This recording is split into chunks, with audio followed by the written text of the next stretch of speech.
Welcome back to Whiskey Moments Podcast. I'm your host, Pay McCormick. Joining me today, honestly, shouldn't even need an introduction, but Yeah. Bryan Andrews, especially if you've been on TikTok recently. Yeah, thanks for having me, man. I appreciate it. Yeah, dude, I appreciate you coming on. We'll cheers it up. Cheers, buddy. So, Missouri. You're born and raised? I was born in Boise, Idaho, and lived there till I was 7. Okay. And then moved to Missouri, back to my dad's hometown. My parents wanted to live in the mountains and shit. Yeah.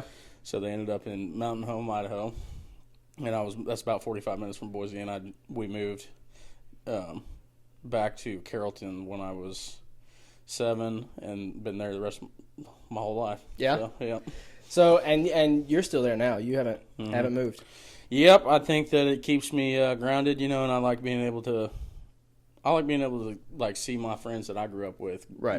Become fathers and start families and stuff, and be able to see them have their careers, and like cool things that they're doing in their life and stuff like that. Because those are the guys that supported me when nobody knew who I was. You know what I mean? Right. So. Yeah, that's the cool thing about a small town. Which I Googled it to see the differences between our small towns. AI worked up a whole thing on the differences, and really it's just because of population, because we were 642 people and y'all have like 3,000. Yeah, dude.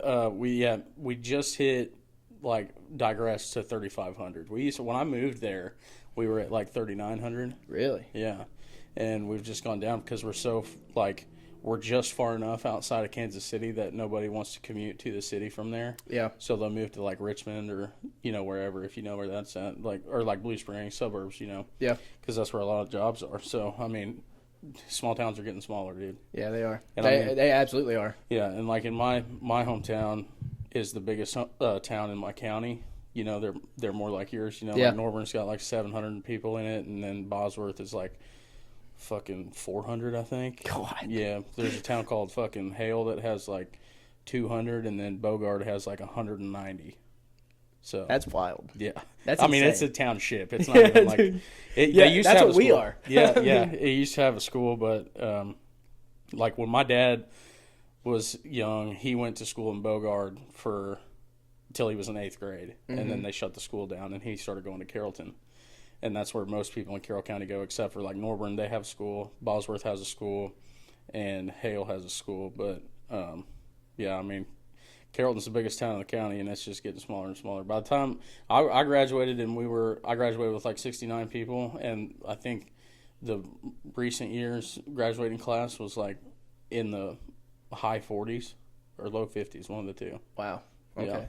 That's crazy. So mine was like 28. Yeah. See, so but you're not far off, because you probably still knew just about everybody in your class. Oh yeah, dude. I told that people here, it cracks me up talking to them, because we didn't even have football.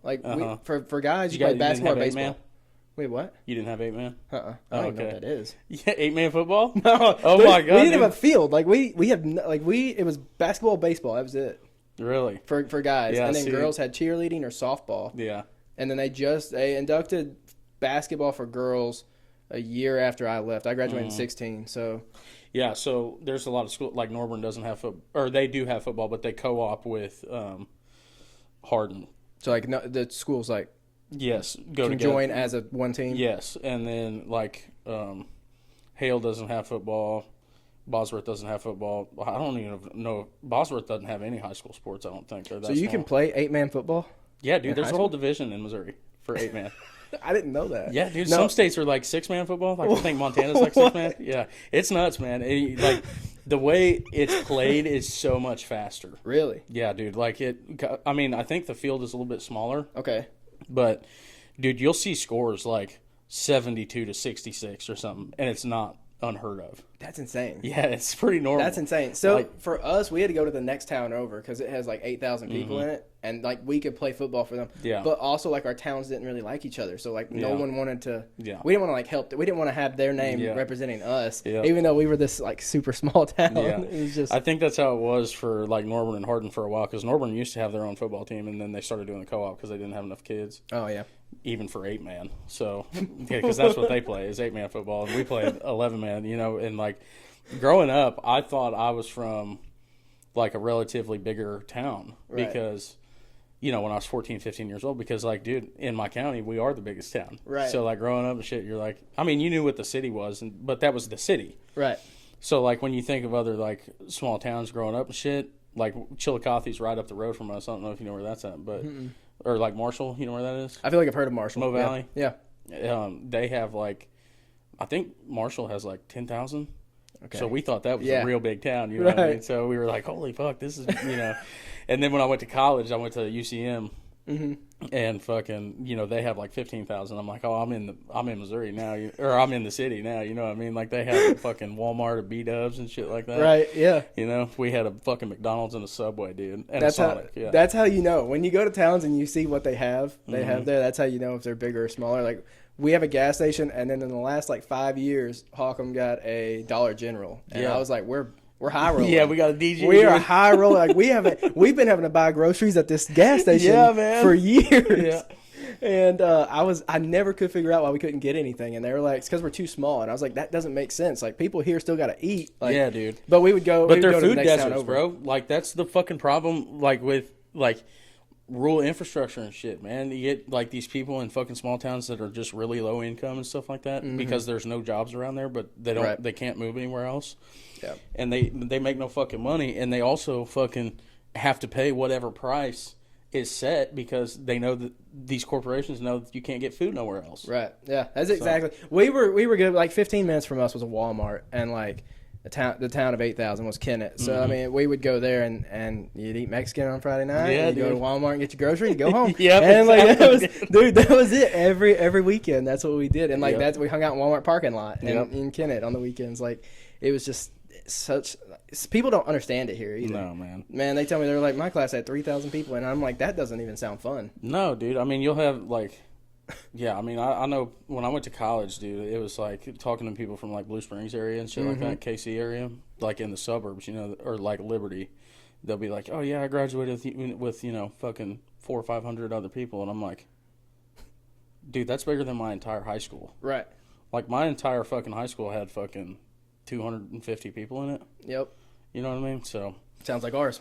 Yeah, exactly, dude. So, I mean, it's crazy. Like, it is. Looking back. That's what I told my wife. I was like, if we have kids, I said, if we want them to play sports, we're going to have to move back home. I know they'll be a starter because they're going to need all of that. Exactly, man. You'd be surprised how many people actually do that. Like, you know, like people that'll move back to small towns just so their kids can have a good opportunity to play, you know, and stuff like that and actually learn the game. Because, I mean, it's like, you know, as a parent and stuff like that, a lot of people know, you know, like my child's probably not going to go play professional sports, but I still want them to be able to have an opportunity to experience what it's like to fucking play under the lights and things like that. So yeah, in schools with 3,000 or 5,000, you just can't do that. No, dude, unless you're a fucking stud. And you gotta, you're paying for coaches from like 5 years old up. Exactly, dude, and a lot of people don't have that kind of money. Yeah, it's insane. So. All right, well, now we covered small town talk. Yeah. I also, so my town's 6.5 hours from Carrollton. Yeah, yeah. I figured it was pretty, because, I mean, we're north central. Yeah. And it takes like 5 hours just to get to fucking the Arkansas line. So how far are you from St. Louis? Like 2.5. Okay. Like if you're going to the fucking Arch or going to fucking Budweiser Stadium, right? It's like 3 hours. Yeah. But, yeah, that actually makes a lot of sense because we're about 4 hours from St. Louis, so another 2.5 be right there. Yeah, and then like we're only like an hour and 15, hour and 30 minutes to downtown Kansas City. So. Okay. Yeah. See, I've never been to Kansas City. St. Louis a few times. I'm not a big fan of St. Louis. Like, I'm not. Yeah, I've never really. I mean, we just weren't close enough to it, but like that was not the city we went to growing up. You know what I mean? Yeah. Like if we were going to a city to go shopping or whatever the fuck as a kid, like we went to KC. Really? Yeah, and I'm a diehard Chiefs fan. So. What are you, dude? I'm a Detroit Lions fan. Oh fuck! Man. How did you end up a Lions fan? So we are not like a football family, probably because we didn't play it. Yeah, yeah. So about 3 years ago, well, now that I'm in Tennessee, I can sports gamble, which DraftKings just got legalized in Missouri. Dude. Yeah, finally, it took a year of it. After it passed, it took a year for them to finally get it installed. I hate it. I'm fucking addicted, bro. I spend like fucking $40 a week. Dude. Oh, I wish it was 40. Yeah, exactly, dude. You can't stop. It's like I know this is gonna hit, and it's a fucking 12-leg parlay. Yeah, exactly. And then you want it to because it pays $150,000. Yeah, the odds are fucking 14 grand. You're like, dude. Yeah, so awesome. The Chiefs are bad this year. Dude. Not good. I don't know what happened, man. I don't know if it was injuries early on that got you, Mahomes is just not Well, the offensive line has beat the fuck up. Yeah. Josh Simmons, that left tackle we drafted, like he's fucking a stud. But I mean, he's been hurt, and then a couple other O linemen have been hurt, and yeah, Mahomes just hasn't been playing as good. Yeah, I mean, well, Pacheco was hurt early on. Yeah. Rasheed Rice was suspended for. Travis Kelce is not the same Travis Kelce. Dude, no, he's not. Ever since T Swift got introduced, he is not the same. And he's getting older. I really, I thought he was getting close to retirement, and then he tried to like shoot that down, and I'm like, I don't know, man. That's what I'm saying. Like, I mean, I fucking love Travis Kelce. Like as a lifelong Chiefs fan, I watched him play with fucking all kinds of different quarterbacks. And like. Loved him during the Alex Smith era. I was a huge Alex Smith fan. When we drafted Patrick Mahomes, I was like, what the fuck are we doing? You know what I mean? And now I'm like, shut the fuck up, dumbass. You know what I mean? Because, I mean, dude, it's been – I remember being a kid and people would be like, oh, the Patriots get all the calls. And you just hated New England. And it didn't matter what football fan you were. You could not fucking stand New England. And now it's Kansas City, and I'm like, I get it. Yeah, you get it. You get it. Yeah.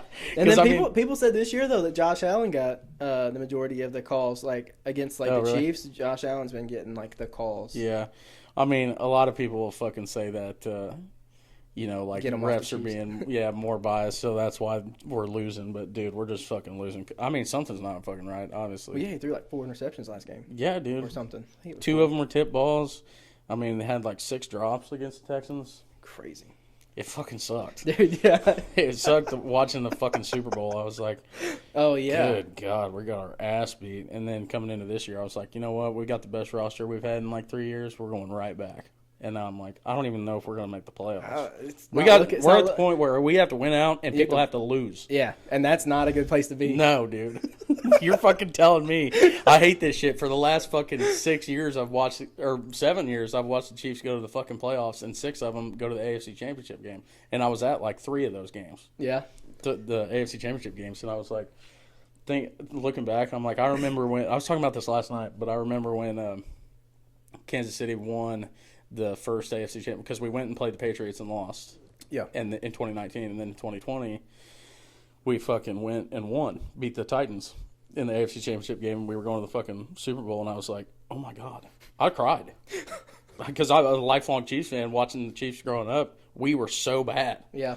And then, watching us go to that fucking Super Bowl and then winning, and then going back the next year and fucking losing to fucking Tom Brady again when he was playing for the Bucs. I was like, God damn it. And then, we go win another one. But, I mean, it's been great to be a Chiefs fan, dude. Definitely recently. I mean, up until this year, I guess. Yeah, I wouldn't fucking trade it for nothing. I mean, if we got one fucking bad year, then so fucking be it. You know what I mean? And what's up with New England, like all out of nowhere? I know.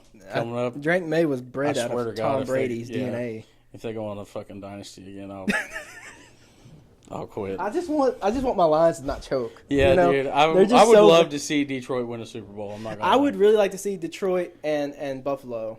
Yeah. There, honestly, I feel like both teams deserve it, at least at some. Buffalo, dog. I cannot get behind that. Dude, I cannot fucking stand those motherfuckers. Okay, that's fair. Dude, I just can't. I keep there's such a rivalry there now. Yeah. Because of the Josh Allen stuff, and I can't fucking get behind it, because it's at this point there's a couple times where I'm like, dude, if we do lose to Buffalo, I hope they win it. But now watching how fucking the reaction is when we beat them every time in the playoffs, it's been like, you know what? Fuck these guys. They're fucking sore losers. Fuck these bitches. I hope they never win a fucking Super Bowl. Oh, that's funny. So yeah, that's good. So when the Rams were in St. Louis, were you Rams? No. Fuck no, I ain't never been a Rams fan. And I mean, dude, there was not that many Rams fans in Missouri. Yeah. You know what I mean? They were here for a while, but they're the LA Rams. You know what I mean? Right. I even growing up, I don't think we had any Rams. I mean, we weren't a football team, but some of the uncles and stuff, were into football, and one of my cousins is a New England fan, one's a 49ers, and then one's a Chiefs. And I think my parents have started to watch it, and they're, of course, Chiefs fans. It hurts my soul, but, is what it is. Well, dude, my main thing is, when I think about, people being Patriots fans that are not from, New England area, I'm like, Was it just because of Tom Brady? Yeah, dude. Like, dude, you hopped on the bandwagon. But then, like, now as a Chiefs fan, I'm like, fuck it, be a Chiefs fan, dude. Yeah. Like, well, that's, I picked Detroit because it was when Jahmyr Gibbs was a rookie and all of a sudden he's popping off and David Montgomery and him they were having a run. So I'm like, yeah, I'll be a Detroit fan because I was between Detroit and Buffalo. Well, so I picked thank Detroit. God you picked Detroit. I picked Detroit, and so now it's just like I have to stick with them. Yeah. Like, I'm in it now. Yeah, man, you gotta be a lifelonger. Yeah, exactly. So, all right. I know we covered high school a little bit. Did you play sports or anything like that? Mm-hmm. I played football my freshman, junior, and senior year, and I played tennis all 4 years of high school. So what happened that sophomore year? I was smoking a lot of weed and shit. Well. Yeah. Okay, that's fair. I don't know, man. I think I was a real small kid. Like, when I was a freshman, when I was 15, I was just like 160 pounds, but I was a fat kid, you know what I mean? So I was only like 5'6". And like, I was never going to see the field. And then sophomore year, I knew that as well. But, coaches just talked me into it, and I started getting back in the weight room and stuff like that, and then grew, 3 or 4 inches and was like, okay, I can play. Yeah. And so played a lot my junior year, and then started my senior year and stuff, and made honorable mention all conference MRVC. So, yeah, that was pretty dope. But, I mean, I loved football growing up. But, yeah, that sophomore year, I was like, dude, fuck this. Like, my whole fucking summer is wasted away by football and shit. But then, growing up, like, having something to do over the summer and stuff like that is actually really good for you, Right. And like back then, I didn't being stuck inside. Yeah, man, because I remember my job in high school was fucking. I was a lifeguard at the city pool, and I remember you could be 15 in Missouri and work or whatever, a part-time job, and so I was a lifeguard, and I was like, man, this kind of sucks. Like, I'm watching all my friends play football and shit like that, and so. And you're working. Yeah, and like, I was fucking working and playing fucking video games and smoking weed. Making $7.50 an hour. Yeah, dude, and we didn't even smoke like real, like good weed back then. You know what I mean? It was like back in the fake bag days and like. Oh, was it? Yeah, how old are you? 28. Okay, so yeah, you know what the fuck I'm talking about. I know what you're talking about, but I didn't smoke until college. So. Yeah, dude, and like the fucking weed we would get was Reggie, and then like if Kush came to town, it was a big deal. You know what I'm saying? Like, dude, oh fuck, Kush is in town, and now they have like fucking. And now they have dispensaries every 10 miles. Yes, and it's crazy weed, dude. It is crazy. Like, it makes you feel like you're gonna teleport somewhere. Do y'all have do you have Good Day Farms up there? I don't know what that is. It's one of the dispensaries. Oh no. No, I didn't know if it was like just because they're everywhere in Southeast Missouri. We have like a dispensary 30 miles north of us in Chillicothe. But in Carrollton, we actually have 2 marijuana plants. Oh, really? Yeah, so like factories that they have there. That's bringing some jobs in. Yeah, it did actually, man. It was like, and I mean, I don't know how much they pay, but at least it's something, to give people around here work and stuff like that. And so, I guess that is one good thing about it passing is that all these dispensaries went in. Like, at least people are having some work. Yeah, I always like have my own fucking conspiracy theories about that shit because I just feel like, we passed it medicinally first. Right. And it seems like everywhere does that. And to me, it's like a ploy to get big pharma and like, or like big corporations get their hands in marijuana before like small town farmers could get their hands in it. You know what I'm saying? And like small town people that, could have made a real killing off of. Yeah. That's what my dad told me, like, it was like 10 years ago. He was like, if they ever legalize marijuana, because we had farmland surrounding our house, like, I don't know how many acres, but he was like, I'll section off a section of it. We'll barbed wire it, fence it in, and we'll grow it here and sell it to the dispensaries or to the factories, whatever. And he ended up selling all the land like a couple of years ago. But I was like, yeah, well, it wouldn't have ended up that way anyway. No, dude, because, I mean, like I said, there were so many fucking laws like that protected corporations instead of small town folks, like that wanted to get into it, like our entrepreneurs that could have gotten into it. Right. And so then by the time it became legalized recreationally, there was already these fucking big plants and like big corporations that own land and grow it themselves. You can't compete with them. No. Small town farmers can't. No, so. They can undercut everything at a corporation. Yep. It's just like any other fucking product, dude. And that's what sucks about it. It's like people in small towns really could have made some money off of that. Yeah.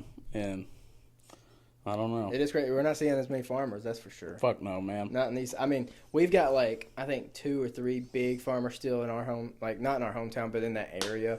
Like my dad quit farming before I was old enough to like pitch melons and cantaloupes. My brother and sister had to, but my brother's 10 years older than me. Yeah. But my dad got out of it, held the land for 22 years, like held on to it, and then finally he got such a good return on it. He was like, yeah, I mean, I'm not land gonna do it. He's like, I'm just. Yeah, land was and still is fucking super, like, I mean, I think the last time I saw something sell in Carrollton or around Carrollton, like a large chunk of land, it was like $7,500 an acre, which is crazy, Yeah, because I think he said he bought ours for like 50 cents an acre. Yeah, see, and that's something what I'm saying, dude. So, it made sense. Financially, it makes sense. Yeah. But, yeah, it's man, crazy. it just sucks because, like I said, like, we're pricing out big farmers. Or small town farmers. Like, the mom and pop farmers are just fucking barely getting by, man. If they are, yeah. Yeah, exactly. I mean, you think about row crop farmers with, like this, they just needed a $12 billion bailout because China won't buy fucking soybeans from us. Dude, it's crazy. So. It is. It's absolutely insane. I don't know what it's even going to look like for them in the next 10, 15 years. Like, I don't know. It's fucking sad, dude. And I mean, cattle farmers were just starting to fucking do really well. And then, like I've got a lot of, I have like friends that I grew up with that took over and are helping with their family farms and stuff now. And like even them, like I said, cattle farmers just got to where they were doing good. And then we said we're going to start importing fucking Argentinian beef. I'm like, you're fucking undercutting these farmers that are finally making money. Yeah. And it fucking sucks, man. And that's why, like, everybody always tells me all the time, they're like, oh, dude, why is everything so fucking political with you? Because life is fucking political, dog. Like, these fucking policies affect real people that I know, that I grew up with. You know what I mean? Right. So, yeah, it's crazy. So you're still obviously good friends with a lot of your friends from high school? Oh, yeah, dude. Like, the 6 guys that I played high school football with, yeah, we fucking drink beer every weekend. Yeah. It's awesome. That is awesome. That is cool. That's one thing I miss. Like when I go home, I have to it's like I'm picking and choosing days to go see people because I just haven't. Like when I went to deer camp last year for the first time in like 5 years, I had stopped deer hunting, went back, and dude, 15 people showed up, and I was like, what is happening? And they were like, we're just here to hang out for a weekend, man. I was like, all right, cool. I don't even care if I see a deer, and I didn't see a deer, and I was okay with it because I got to see everybody. Then this year I went back. And I'm going to try to go back every year. And I saw a deer, but I let him walk because I was looking for a buck. And ends up I went to Arkansas State and joined a fraternity. My little in my fraternity ended up becoming a conservation agent. He's over our lease. He's in our county. I called him up. I was like, hey, come over to the camp. I need you to meet all these people. I need you to meet all the people that hunt in your county. Yeah, dude. And so he came over, but I was like, this is definitely small town. It's just like an hour and a half from where we live. Yeah. In Missouri.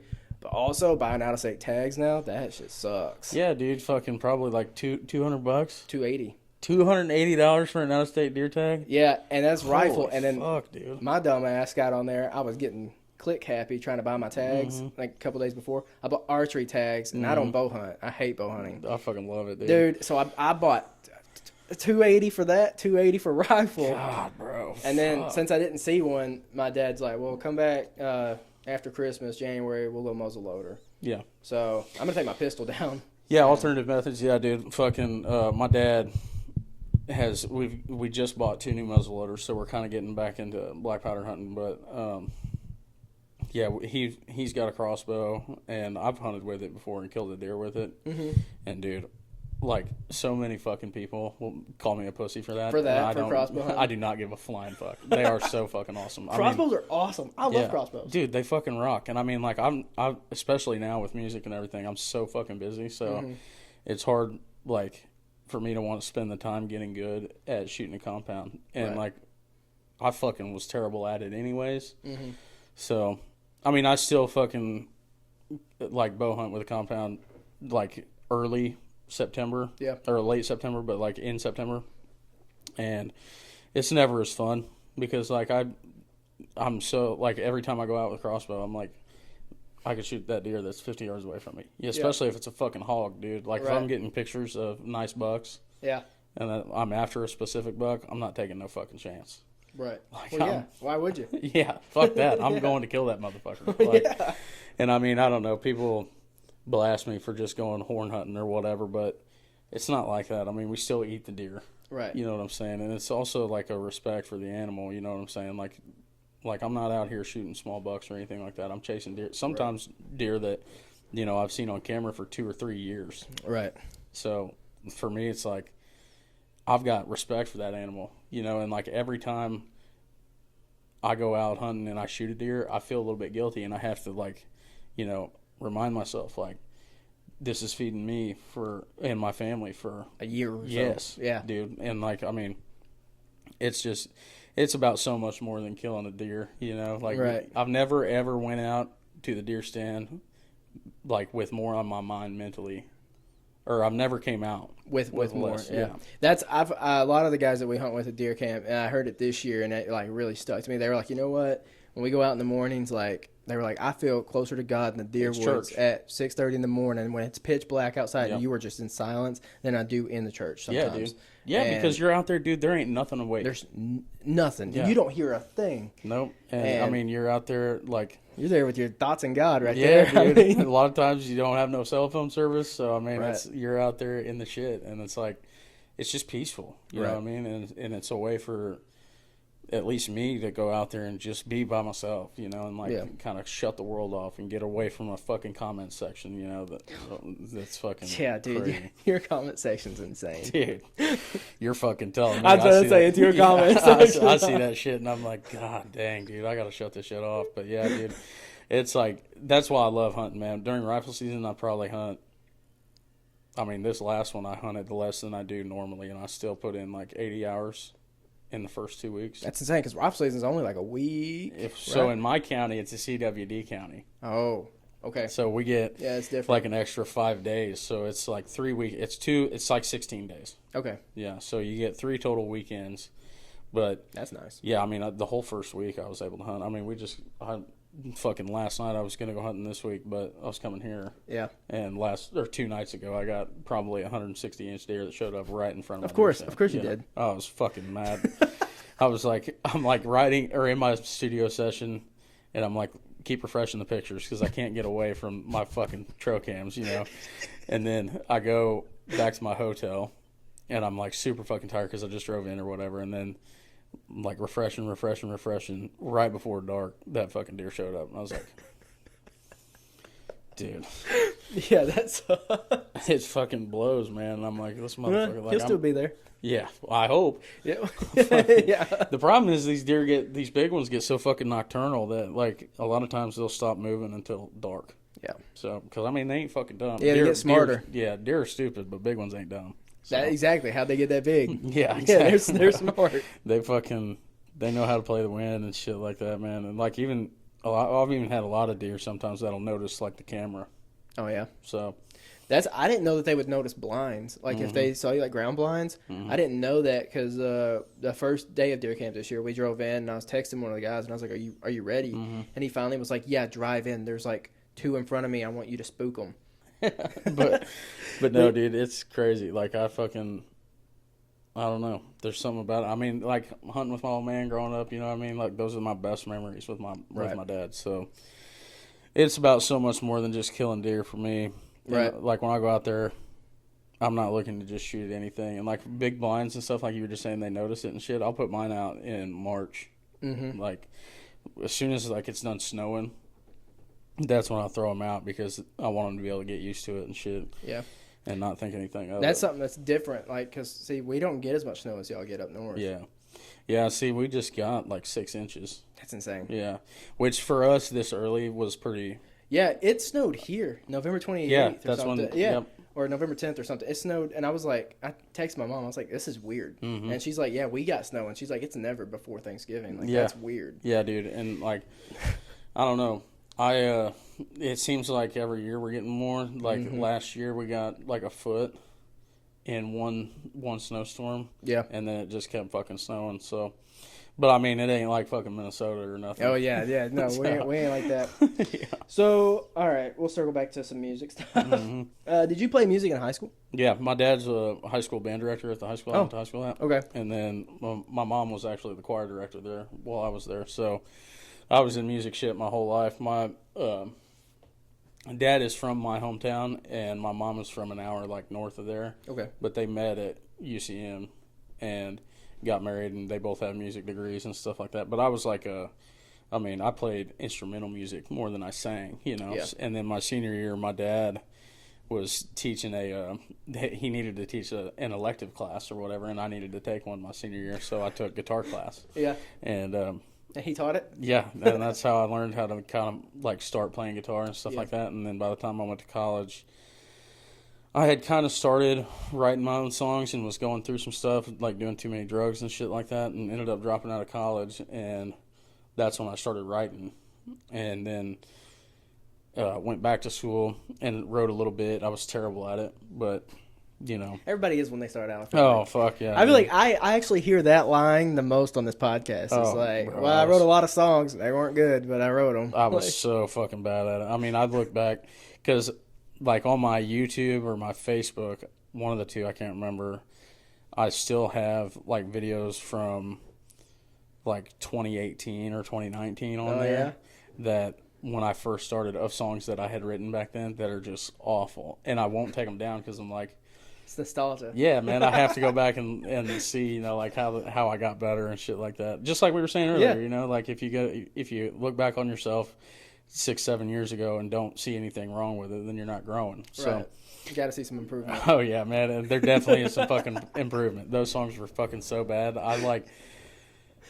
God, I think about some of them sometimes, and I'm like, dude, what were you fucking thinking right here? You know what I mean? And then I started working on the road because I dropped out of school because all my buddies were welding, and I was washing dishes, going to school full time, making $8 an hour at a bar in Warrensburg, and I was like, this fucking sucks, you know? So I was like, I dropped out, and I fucking went to welding school and then started working on the road. I did that for 4.5 years and then started doing music full time because I downloaded TikTok back in 2019, and I posted a video of Liquor and Pills. I thought of that song, actually. Not a lot of people know this, but I thought of that song on the way back from Minnesota. I was working in a fab shop for a company called Fagan, and I was up there welding and came back to Missouri for the weekend.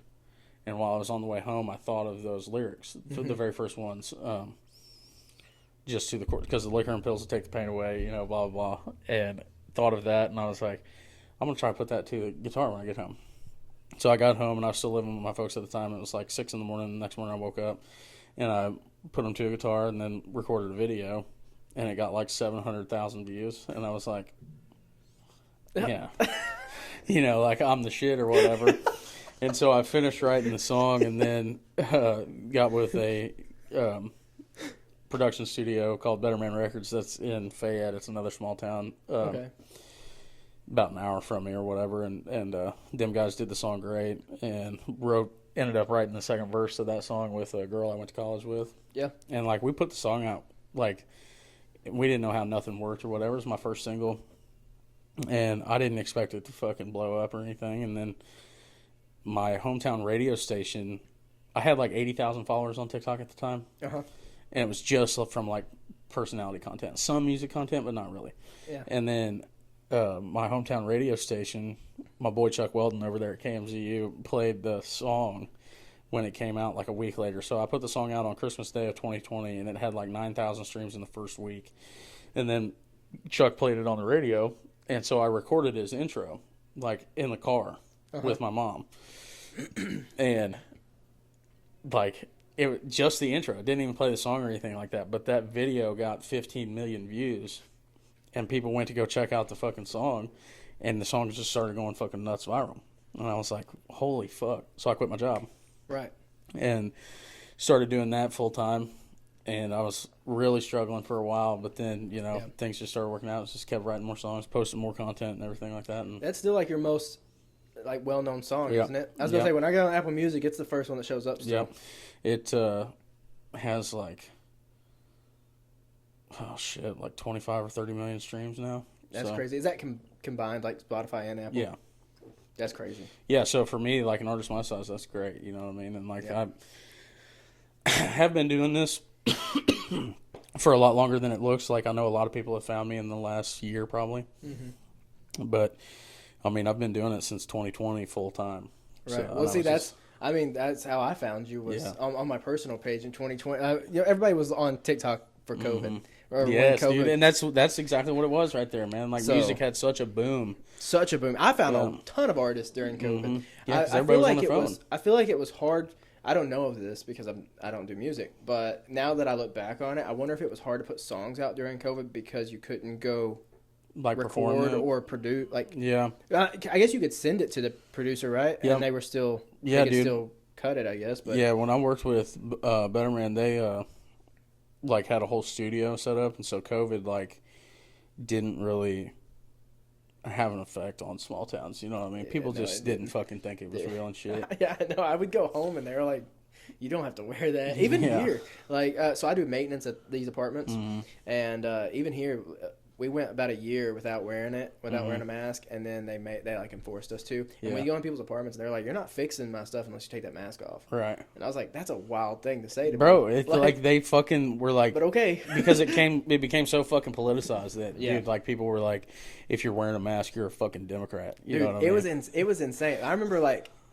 Do you remember, I don't know if it was for y'all, like Walmart, they had like caution lines set up and we had to like wait outside and they were only letting so many people in Walmart. Yes. And I was like, what is there's a dude outside with a clicker. I'm like, what is happening? Yeah, because they had like such a reduced capacity and shit. Like, yeah, that was a wild fucking time, dude. But yeah, I mean, we just went like I remember catching COVID and it fucking sucked the first time I had it, bro. Like I was like, that's when I was like, okay, this shit might be fucking for real because I caught it and I was like, you know, for the first couple days, just felt like shit. I mean, it was like body the worst aches and chills. Yeah, man, it was like the worst fucking cold I had, and like I got over it quick, but I remember going home and I was like sitting in my fucking childhood bedroom because I lived with my parents at the time because I was working on the road all the time, and so like when I was home, I just lived with them, and I'm like locked in this fucking bedroom because I didn't want to give it to my folks, you know, and like.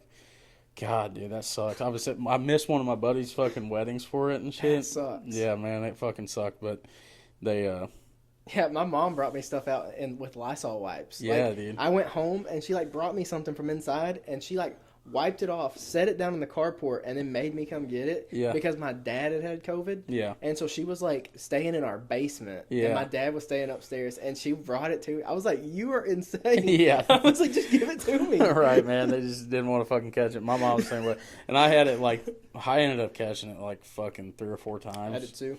And like the last couple times I've got it weren't that bad, but I mean there was. I think your body adapts. Yeah. You know what I mean? Yeah. The second time I got it though, that shit sucked, man. I had like fucking lightheadedness and shit, like brain fog so bad, and vertigo, man. I remember watching the Chiefs AFC Championship game where we lost to the Bengals and didn't go to the Super Bowl that year when they played fucking LA and got their shit stomped in. But fuck the Bengals too. Fuck Cincinnati. But no, I remember watching that game and it was like so shitty because we were losing and I was just like, I'm so fucking sick, bro. No, my parents weren't home. I remember sitting in my house. I was home alone. I'm like, dude, I think I'm gonna have a heart attack. But yeah, that shit sucked. But no, I mean, COVID didn't really fucking. It didn't really affect music as far as that. Yeah, I mean, goes. Like as far as like and then like, dude, even when I started working with like producers from here, I still lived in my hometown. I just made a fucking like when I bought my house, I made a studio in my house, and fucking recorded vocals at home, and then just sent them to the producer here that I worked with. And so, how long were you independent artist? Up until June of this last year. Yeah. Really? Yeah. So from 2020 to 2025. Wow. Yeah, it was dope, man. I fucking miss it, and I still think that like if there's certain circumstances where it's okay to sign a record deal. But like when I think about it, there's pros and cons to both, but I mean, I think overwhelmingly, especially in the first part of your career, staying independent is the way to go. Yep. Because, I mean, like, labels don't have as much power as they used to. And, I mean, they really, like, a lot of labels don't fuck with country radio anymore either. So you're not really signing a deal anymore to get country radio. If anymore, it's, like, mostly, like, monetary. Oh, yeah. You know what I'm saying? So, like, it's, like, having a recording budget and shit like that so you don't have to fucking think about it and stuff like that. That's when, well, I mean, the deals are shit. You know what I'm saying? Like, you just have to go, like, if you do end up signing a record deal, you just have to know that in some way you're getting a little bit taken advantage of. Because it is a business, you know what I mean? Right, yeah. So, like, you have to make money. Yes, exactly. So, and like, a lot of times, you know, people talk shit on their record labels all the time, and I will give them this. A lot of them are fucked. You know what I mean? And stuff. And I'm not saying, like, every record label hasn't done somebody dirty, because they have. But, like, I think if you go into it with, you know, you're going to work your ass off, and they're going to provide the monetary value to you, then you be straight. You know what I mean? Like, it's fucking... Like I said, you have to know that, like, there's certain things that you're not going to like about it. But, I mean, there was shit I didn't like about being an independent artist, too. Right. You know what I mean? Yeah, doing everything yourself. Yeah, exactly, bro. Like, I mean, for a long time, I didn't even have, I mean, up until 2024, I didn't even have a manager. Yeah. So it was just me doing content and shit like that. And, I mean, I feel like I've got a good team around me now. I love my label. They let me do whatever the fuck I want and say whatever the fuck I want. So I've noticed. Yeah. So it's like, it's a lot different. But, I mean, I think that's the way that artistry is moving, you know? Like, if people want to relate to artists, you know, personalities too, not just the music. And so for me, that was always a strong suit for me because, you know, I had to learn how to do content before there was any music to show anybody. Right. So I think, and just adapting over the years, you know, to, like, how content works and, like, the best way to showcase music and stuff like that. And there's people that do it better than me, for sure. It's just I figured out, like, my lane, you know, and, like, I think that's just being, like, this fucking raw, passionate, uncut guy, you know what I mean? Yeah. And I've been that way my whole fucking life, so it was super easy to do. Yeah, your following has went up quite a bit on a couple platforms recently. I dude, I was looking, Instagram's like, crazy. I think when I first got you, like, on the schedule, I was looking and you had 800,000 on Instagram. Yeah, it's at like 950 now. Yeah, dude. I was like, that went up quick, like a lot. That's the thing. Instagram is really, like, dude, TikTok back in the day was such a fucking badass platform, and I feel like it's still a good platform, but, like, it's just recently, well, I would say within, like, the last 3 months, it's just kind of fucking, it just has this died off feeling. You know what I'm saying? And, like, this, like, you're getting so many fucking ads. You're doing the whole, TikTok is really diving into the TikTok shop thing, you know? So, like, every other video is a TikTok shop video. So it's kind of harder to, like, break through the noise as an artist, you know? But Instagram, like, Reels, there's none of that shit. It's like how TikTok was back in the day. Yep. It's just getting, like, harder to translate views to streams. Yeah. So, I mean, that's, like, what you have to capitalize on. And I think that, you know, it being, like, having a brand is more important now than it was, you know, just making the music. Because, I mean, you think about, like, that's how a lot of artists break now. Like, they'll sign a record deal and their record company or label will fucking throw a bunch of money at an influencer marketing campaign for a certain song. And so a bunch of influencers will make videos with that song. Yeah. But the problem I have with that is that, like, if there's no name recognition there already, then people don't really remember the name. They just remember that specific song. And you see it all the time with, like, artists who have a fucking viral hit. Right. That aren't really, you know, they haven't established themselves as a brand or as a person yet. And so they'll have this viral hit or whatever, and that song will end up with, like, 40 million streams on Spotify within a year. But then they put another song out, and it's doing numbers like I'm fucking doing. You know what I'm saying? So, like, their fucking monthly listeners will show, you know, 2 or 3 million. And their new song doesn't reflect that. You know what I'm saying? And I think it sucks because, like, all that money that got thrown into that influencer marketing campaign got to be paid back. You know what I'm saying? Like, that's a part of fucking marketing and shit like that. So that sucks. I mean, that part. Yeah, because I mean, like, if you, but I think it's also a catch-22 because if you can turn it into like a lucrative career, you know, like if Right. you're a bold enough person, an authentic enough person to build your career off of that moment, then you're good. Mm-hmm. But if you have that moment and don't do a fucking thing with it, you know what I Right. mean? Like, great, you got one good song, or not one good. I mean, the other songs are good too, but you got one big song Right. that They people blew up. remember. Yes, and they'll be like, okay, and then 4 years down the road, they'll be like, oh, you remember this song? Like, who was that by? And they don't even know. Right. You know what I'm saying? Mm-hmm. Like, I don't want to fucking have, you know, even if I never have the fucking, if I'm never selling out stadiums, I still want every fan that listens to my music to be a fan of the whole thing that we're doing. Right. You know, and so I think it's important to be outspoken. I think it's important to be yourself. Right. You know? Unique. Like, Yes. Especially just being yourself, because I feel like there's a lot of Yes, bro. not that in country. Yeah, man, and I think that, like, the thing is that people forget as artists is that, man, like, your stuff will be unique because there's only one of you. Right. You know what I'm saying? Like, you are the difference. You're the denominator there. You know what I'm saying? And Yep. so people, like, sometimes will just try to recreate these certain things, and I'm like, dude, there's never been a you before. Right. Like, dive into who fucking you are and who you want to be, and people will relate to that. Right. And that's what will make you have a sustainable career and stuff like that. And like, get fans that aren't just, you know, showing up to a fucking show here and there Mm-hmm. because their boyfriend or girlfriend dragged them to it. It'll get you fans that are fucking Right. like, oh my God, he's in town. I have to go.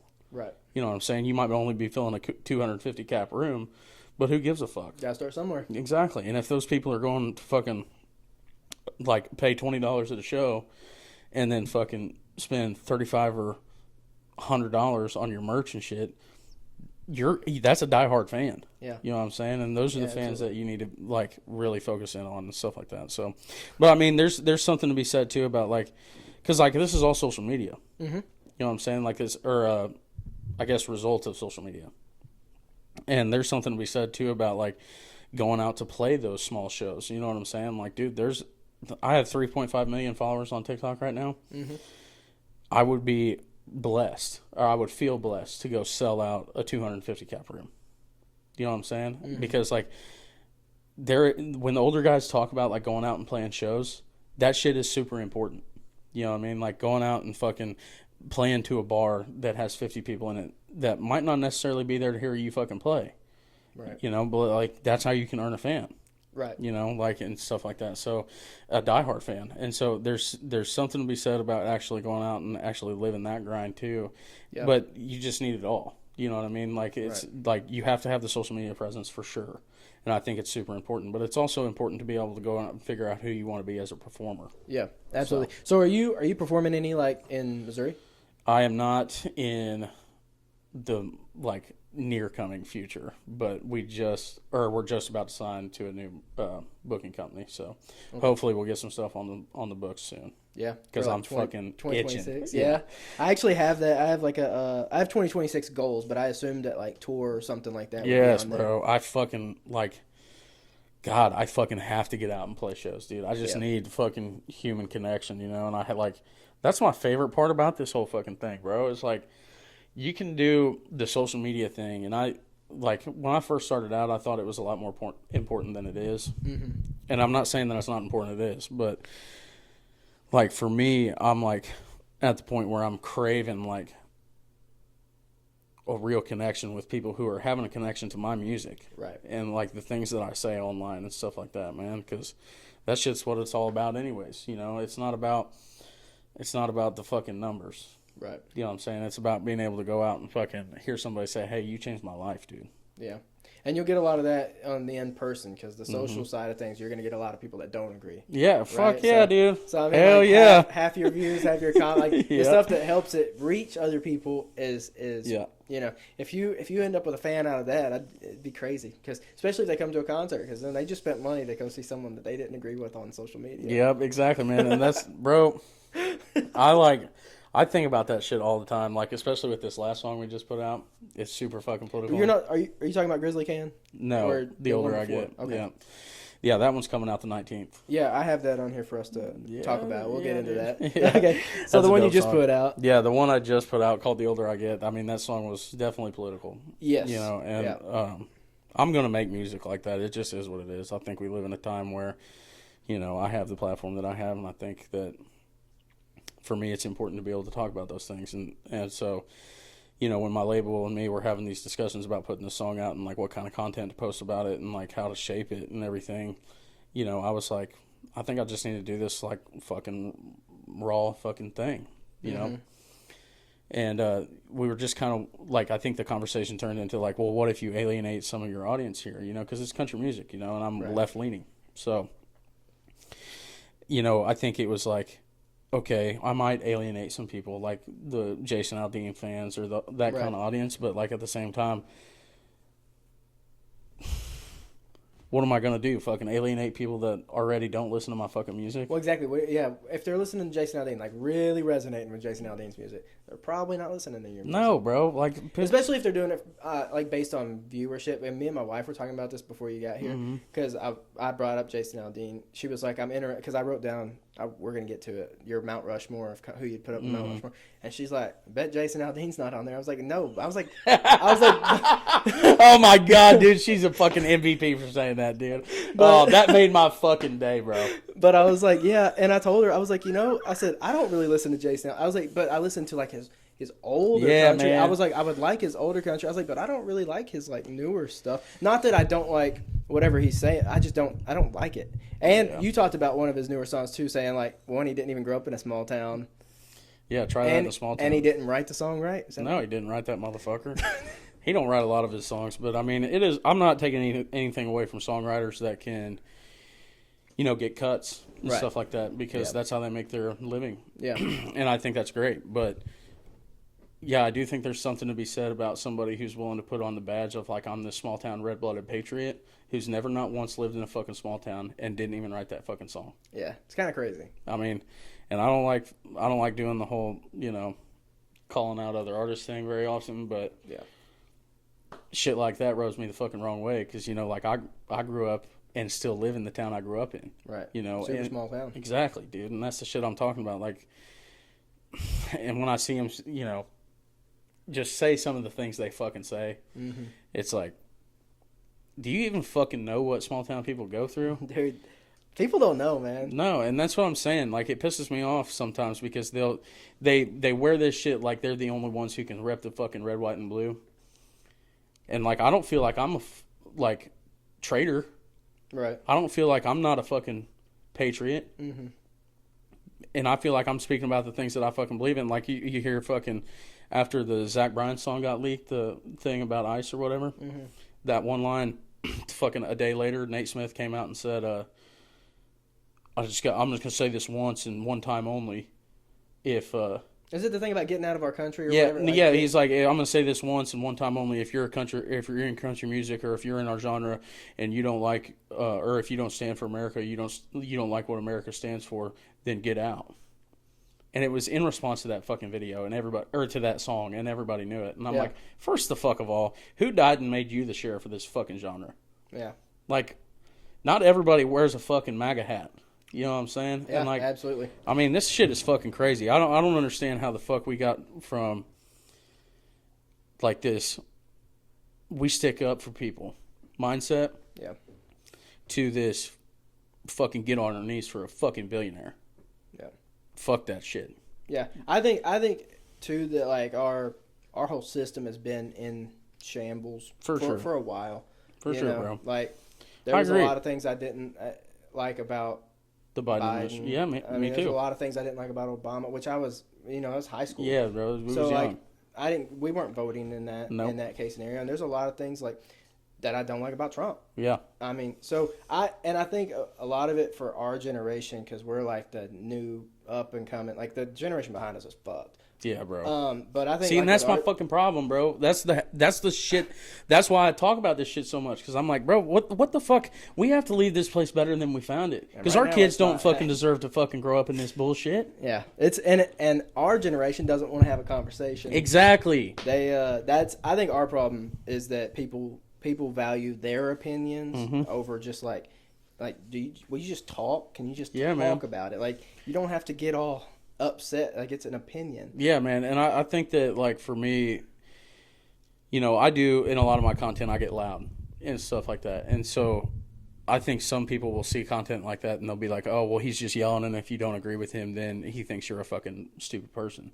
Right. And my thing is like, maybe that could have been portrayed a little bit better, but, like, I knew that if I was fucking loud enough, I look like these people and I talk like these people, and I'm from where these people are from. Mm-hmm. So maybe if somebody that looks like them, talks like them, and is from where they're from says it, they'll start listening. Yeah. And I think you've seen that. I mean, like, I've got a bunch of people in my hometown that have come up to me and been like, hey, dude, I just want to appreciate, what you're talking about. Or, like, I was out at a bar last night in Nash, and there was a guy that come up to me and he was like, look country as hell. And he was like, hey, man, I just want to say, like, I really appreciate what you're doing and what you're saying and stuff like that. And he's like, my gay ass needs it. And I was like, see that shit right there? You know what I mean? Like, it's like, these people are just trying to fucking exist, bro. Right, just trying to live. Yeah, man, and they don't have a fucking voice neither. And the shit that pisses me off about, like, these artists who are coming out and saying that shit, like, oh, if you don't like it here, leave bullshit. First of all, fuck you. Second of all, why the fuck am I unpatriotic for saying that things could be better and trying to advocate for that? Right. Like, if you see injustice, if you truly love your home, wouldn't you want to do everything possible to make it better? Right. And so, like, that's the shit that, and dude, there's certain fucking things about politics that, yeah, dude, like, I can't fucking, it's hard for me to see it from somebody's side when their fucking, like, main argument is like, or solution is let them die. Right. Like, when I see the fucking Vice President of the United States come on in front of people, in front of the entire fucking nation, and say, like, oh, well, Americans shouldn't have to pay for undocumented immigrants at the emergency room.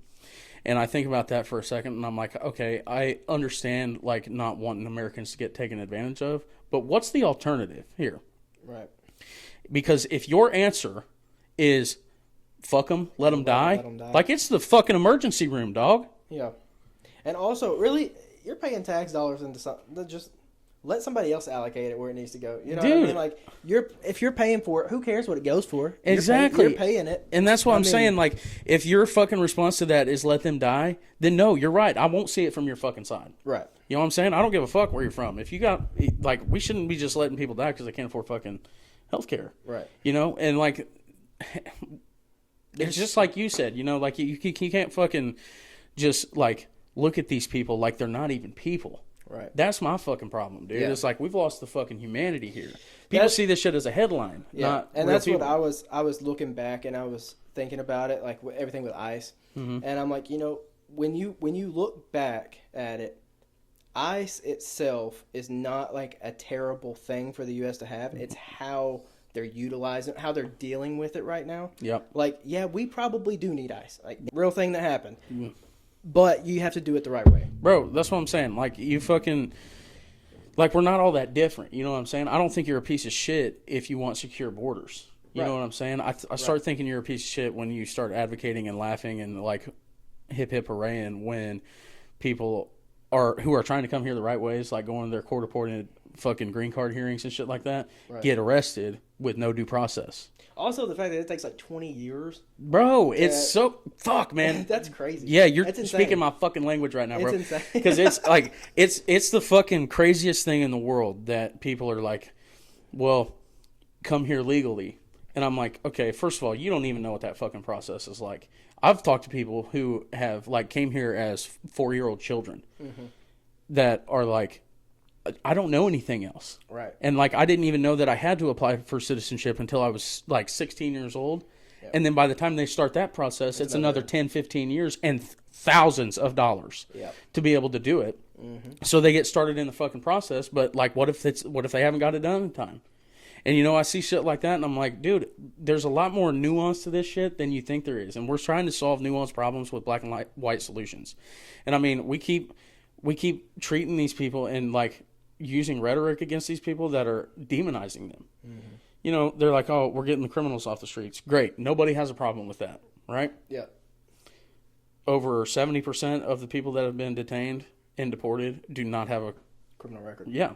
Right. And so like that's the shit that I'm like, what are we fucking doing? I was talking to somebody last night that was like, I voted for Trump, but I regret my vote because like a lot of the things that I'm seeing, like I don't feel like I voted for and I don't represent as a person, and I'm like, what was it that finally like hit you? And he's like, well, I mean, you think about immigration, like around here in Nashville, like a lot of my favorite taco trucks and food trucks and shit like aren't open because people are scared to come out. And I'm like, it took your favorite fucking taco truck that's what getting closed down for you to finally be like, yeah, which I extend grace to these people, right?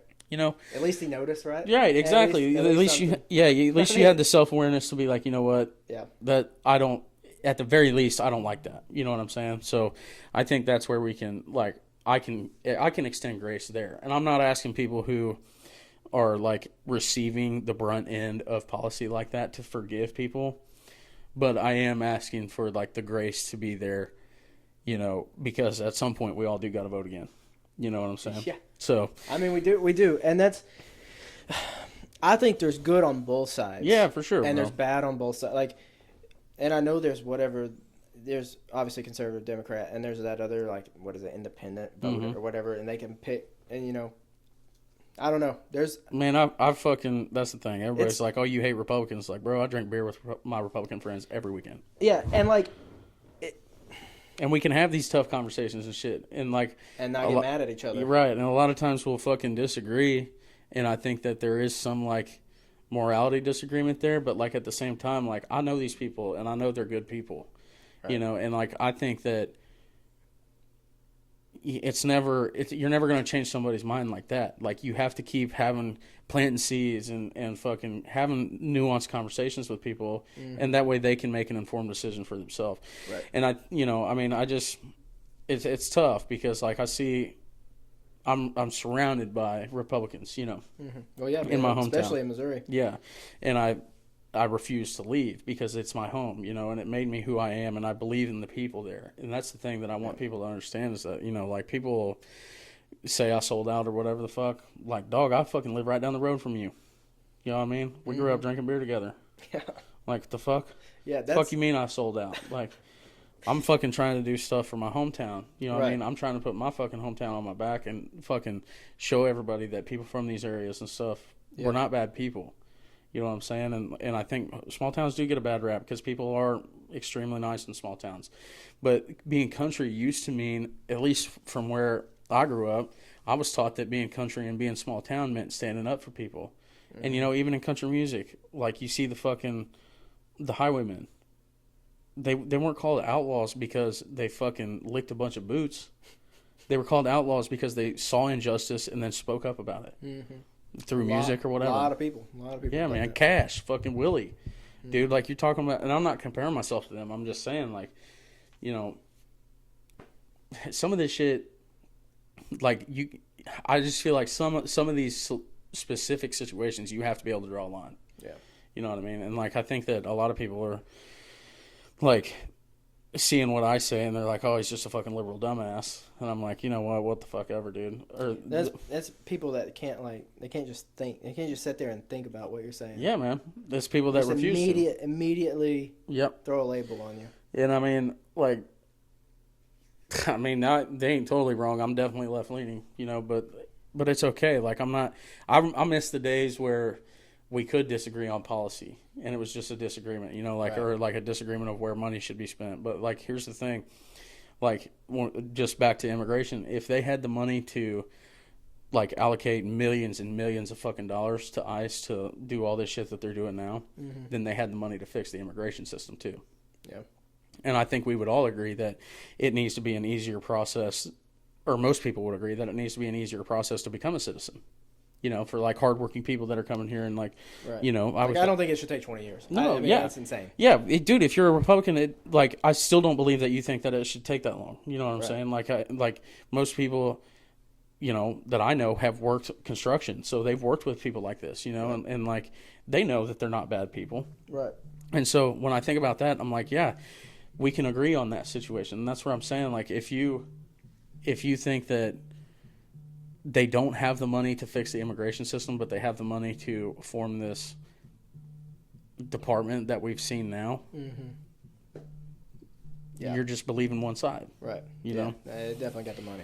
Yeah, and I think that's where, like, especially in country music, not a lot of people are willing to say the things that I'm willing to say. I think there is, quite a few now, especially, like, women in country music. They're not afraid to speak their mind, but I think that, you know, there's something to be said about how sometimes people don't listen to female country singers just because of that fact. Yeah. You know what I'm I think saying? a lot of it, too, is, like, labels. I think they're telling them. Yeah, bro. I mean, just telling, like, hey, keep it out of it. You know, yeah, man, for like, sure. Hey, just let's not talk about it. Yeah, for sure, dude. And I don't have any I say that all the time. I don't have any problem with artists not speaking out about it because, like, you know, get your bag. But it comes at a certain point where, like, how many times are we going to walk past the bodies and pretend they're not there?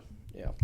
And so, like when I think about country music and stuff like that, you know, there's so many discrepancies and stuff just within country music that I think are, you know, I mean, you look at country radio, the top 10 artists were all men last year. You're telling me fucking Ella Langley or Megan Maroney didn't have some fucking bangers that could have been played on country radio? Yeah. That's bullshit. It's crazy. You know what I mean? So, like, crazy. I mean, because, dude, I know people that fucking swear by, you know, Megan Maroney and shit like that. And like, dude, it's crazy to me that that at least one of them wasn't in the top 10 of country artists. Right. So. Yeah. It is. That's insane. Yeah, it's fucking insane, dude. Fucking Megan Maroney slaps. Yeah. I mean, I'm a big Ella Langley fan. Yeah, dude. That's what insane. I'm saying, dude. Like, these women in country music are killing it right now, and like we're just not showing. Dude, "Choosing Texas," that song that "Choosing Texas." Oh my fucking fantastic. God! Yeah, that is a great song, man. I hope I clip this one to post it on TikTok. Dude. What my best clip on TikTok that went the most viral was about Ella Langley. Oh yeah, yeah, and so she liked it, and her manager liked it. So then we're just add this one to it. She's fucking sick, dude. It, dude. She's awesome. And you know, I mean, there's a lot like Carter Faye's great. Yeah, Elizabeth I feel Nichols like is great. she's more up and coming, right? Carter yeah. Faye. I feel like I'm just she now just starting dropped to an hear album. her name more. Bro, she's really good. Elizabeth Nichols is fucking fantastic. If I know that bro, you got to look her up. She is the shit. But yeah, I mean, there's just so many artists that I feel like, you know, aren't getting love. We just talked about Lou Ridley, dude. Yeah. She's fucking she's one of the best vocalists I've ever heard in my life. Really? Ever. See, I think the reason I don't hear it is because I listen to, like, if I'm in my vehicle, I'm listening to my phone, one. But if not, I have, like, Sirius XM on. Yeah. And they play, like, the same music, like, constantly. Yeah, and see, that's what I'm saying. Like, I think, you know, it's harder for women to break through in country music, especially. And, you know, it is what it is, but like I said, I mean, people like Lou, you know, like she legit. I don't know that there's 5 singers in this town better than her. Really? She's legit one of the best singers I've ever heard. And I mean, it's crazy to think about, like, and I mean, we're friends, so I guess I'm biased, but I mean, it's like you think about how talented some of these people are, and she's a great writer too. And it just, like, sometimes feels like they're not getting the headway. Mm-hmm. And you wonder why that is, and it's like, I mean, yeah, they're probably. I'm sure, and I don't know because I'm not in the music business, but I'm sure there is, like, a bias in Nashville. Yeah, man. You know what I mean? Like, as far as that goes. How they pick and choose. Yeah, I mean, it's like I'm not in any way, shape, or form comparing myself to, like, the hardships that female country singers go through, but being a left-leaning country artist, you know. Mm-hmm. Like, I've seen it myself. You don't get in certain rooms. You don't fucking go on. You think any fucking major country artist is frothing at the mouth to take me on their fucking tour right now? Nah. Fuck no. But that's the thing. Like, I'm trying to, like, get in this space where I'm like, dude, we can have like the same mindset that I have, you know, and like you're still country, right? You know what I'm saying? Like, dude, it's fucking crazy to me when I see like people get in my comment section and be like, "Oh, this dude ain't country," or "He forgot where he came from. He sold out." I'm like, brother, I do the same shit you do. Yeah. Like, actually, I'm probably more country than you. Yeah, dude. Yeah. And I mean, I hate to fucking like do that whole, you know, fucking I'm like who's country or type thing. But like for real, if we're being, I mean, you know, I'm not fucking getting my Carhartts from fucking Bass Pro. You know what I'm saying? Yeah. Like I'm fucking getting my Carhartts from the fucking old Orchlands in my hometown. Right. You know, or like, and shout out to Orchlands, by the way, R.I.P. But fucking, I mean, shit like that, you know. Like, we used to have this store called Shopco, and before that it was Pomida. And that's where we got clothes, man. And fucking, Okay. I don't know if anybody I haven't fucking ever heard of either of those. Bro, so. you have got to fucking clip that one right there, because that is some fucking crazy small town shit right there. That is like fucking, it's like low grade fucking Kmart's kind of. Oh, okay. Yeah, dude. Okay. Like, you could get fucking a lot of shit there, but I mean, it was like mostly like clothing and You shit get like that. 3,000 likes from everybody in Carrollton over Yeah, that. yeah, I dude. would clip that. It's crazy, but I mean, you know, it's just crazy when I hear shit like that, because I'm like, dude, I promise you, I hunt whitetails more than you do. That's what's crazy is, I don't know what people are putting like country when they say Right? that. Like, what's the definition of country? What's the definition? Like, are you saying that you hunt more than me? Are you saying like you listen to more country music than me? Like, what are you saying, Bro? And I see all the time people will get in my comments and they'll be like, "Oh, this dude switched up. He used to be a conservative, and he's just saying the shit now because, you know, he's pandering to the left or whatever." Mm-hmm. And I'll be like, "Dude, just like, I never spoke about my politics until like fucking 2024." Mm-hmm. So I never ever once said what side I was on, but like I did post, you know, how I live, you know, like hunting and fishing and. That's labeled. Yeah. You're labeled. Yes. So conservative as yes, exactly. country. It's like, dude, you think I was a conservative because I do all the shit that you do, and you're a conservative, and you associate hunting and fishing and being small town and shit like that with being a Republican or being a conservative. Yeah. And that's not how it is, you know. Like, there's there's liberals that do that shit every fucking day. One of them. Yeah. You know what I'm saying? Like, dude, I would love for people to just meet my fucking friends. Yeah. When they say that shit, because they'll tell them like, dude, you're an idiot. Yeah, he's been a Democrat. Dude, I used to get made fun of for being a Democrat when I was a kid. Really? Yes, bro. Like, you fucking, I'd go to fucking parties and shit and sit and drink in the shop and stuff like that, and people would fucking make jokes about me being a Democrat because I was the local Democrat. You know what I'm saying? That's crazy. Yeah, that did all the same shit they did. You know, and like, it's fucking crazy, dude. Well, I just think it's crazy because I went to a small town and like well, maybe there was no Democrat. I don't know. I'm like, did anybody get made fun of for something like that? And I don't think they did. Dude, I remember back in, and this is like for real something crazy to talk about, but like this is how it is. Like, I remember back in like 2020,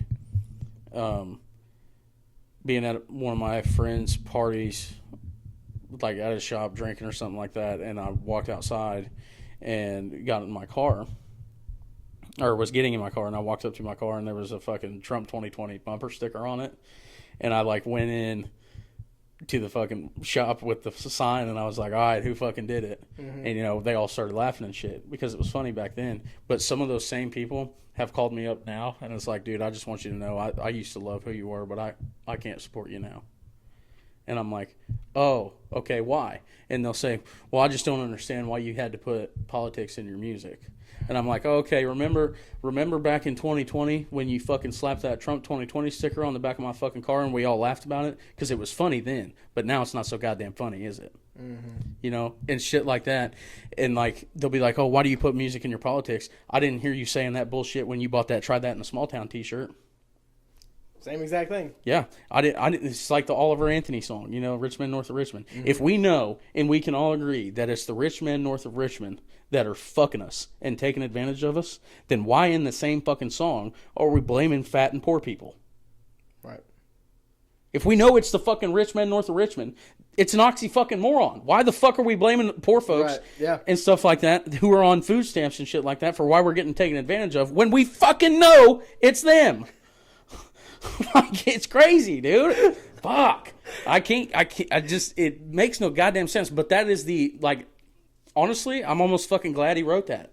Yeah. That line, because that's the epitome of how small town people think. They'll be like, fuck the billionaires, until they see somebody in line using EBT. Yeah. And they'll be like, oh, this motherfucker's taking advantage of me. My taxpayer dollars.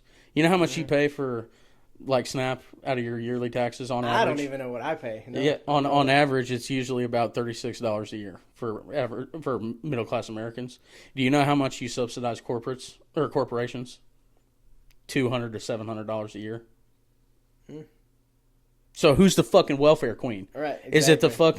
Is it the person who's just trying to feed their fucking family of four in a small town that with only makes $36? Yeah, that only makes fucking $10 a fucking hour? Is it them, or is it the fucking Elon Musks of the world who made, I don't know, $20 billion fucking dollars off of the Department of fucking Defense? So crazy. Dude, he's gonna be the world's first fucking trillionaire. Yeah. We're gonna have somebody that's worth $1 trillion fucking dollars while people are fucking starving. Yeah, it's insane. And that's why people come at me and they're like, oh, dude, well, they deserve their fucking money. And I'm like, bro, what the fuck? What are you on? Like, they deserve to fucking be worth $1 trillion fucking dollars while their workers are on fucking... Walmart's worth $5 trillion bucks. 14,000 of their fucking employees are on SNAP benefits. Mm-hmm. How that exists is crazy. Yeah. And not only that, but Walmart is picking up the fucking food stamps that are being spent at Walmart. Mm-hmm. Yeah, it's insane. Yeah, we're in this fucking late stage, like, capitalistic fucking dystopia. And nobody wants to actually fucking recognize it because we have people in government and on both sides that represent corporations more than they do the American people. Because they're getting a kickback from it. Yeah, bro. They're getting a kickback from the big corporations. Exactly, man. So my problem too, and I would never try to debate anybody on politics ever, only because I'm not educated on it. Mm-hmm. Like, I didn't vote this last year or whenever the election was. Last time I voted was 2016. So and I haven't voted since. So I just choose not to have a say. Like, you know, if something pisses me off, I may be mad about it, but I can't actually say anything because I didn't vote whether or not, you know. Yeah. So, and I think that's a big thing with, like, our generation and the generations below is, like, they just, I don't know what news outlet to even trust. Mm-hmm. Everything's on Facebook, and you never know if it's true or not. Like, I don't know, and I'm not going to do the research myself. Like, I don't.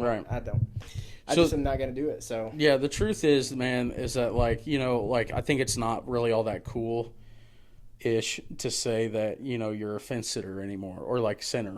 You know what I'm saying? Because, like, I think that people have seen the divide we have in, like, some of the policy, and they say, like, well, you're either one side or the other on some of this stuff. And I would agree. But, like, the truth of it is that most people are in the center. When it really comes down to it, they're a little bit leaning on one side, but they agree on most things. And that's just the truth of it all. Right. And, like, the problem with the, like, both sides thing is that neither side wants to address that most people actually are in the middle, and that's why we have a fucking problem, because we're in the middle, but they don't give a fuck. Yeah. So we're voting for either side, and it's fucking people on the other side. Yeah. You know what I'm saying? So, like, I mean, I think that for me, just my perspective, I think that, you know, especially, like, newer politicians, newer Democrats are representing the working class more than Republicans are, but that's my own personal bias. And, like, the thing is, though, is that we've got to start getting these, and half the reason I say the things I do is because I want to inspire the next round of politicians that we have not to take billionaire money. Right. You know, like if we make it uncool enough to take money from these fucking people, then maybe we'll stop voting for the people who do take the money and start voting for the ones who don't. Right, we get the right people in. Yes, exactly. And so no matter what party they are, you know what I mean? Right, yeah, absolutely. And so I think that's a pretty important side of it that nobody actually wants to address, is the fact that we all are more similar than we are different. We're just believing what we're told. I think a lot of people would agree. I think would agree with you and just wouldn't say it too. Right. Especially the fact of, like, no matter what party they are, you just hope that they don't take corporation. Like, you probably 9 times out of 10 would never hear a conservative say that. Not a deep conservative. They'd never be like, "Oh, I want it to be the right party." Mm-hmm. Whatever party it is, it doesn't matter as long as they don't take the billionaires. They're not going to say that. They're going to be like, as long as they're a conservative and they don't take billionaires' money. Yeah, exactly. And there's people who do that on the opposite side too. Yeah, but, I mean, you're going to get it both sides, no matter what. So. Yep, but That's I crazy. mean, that's how it is, and I see it all the time in like country music, or not even just in country music, but in the music industry in general. Is that you see the top take advantage of the bottom, and like a lot of these artists, especially younger ones, are coming to town and signing these deals and don't really know what they mean.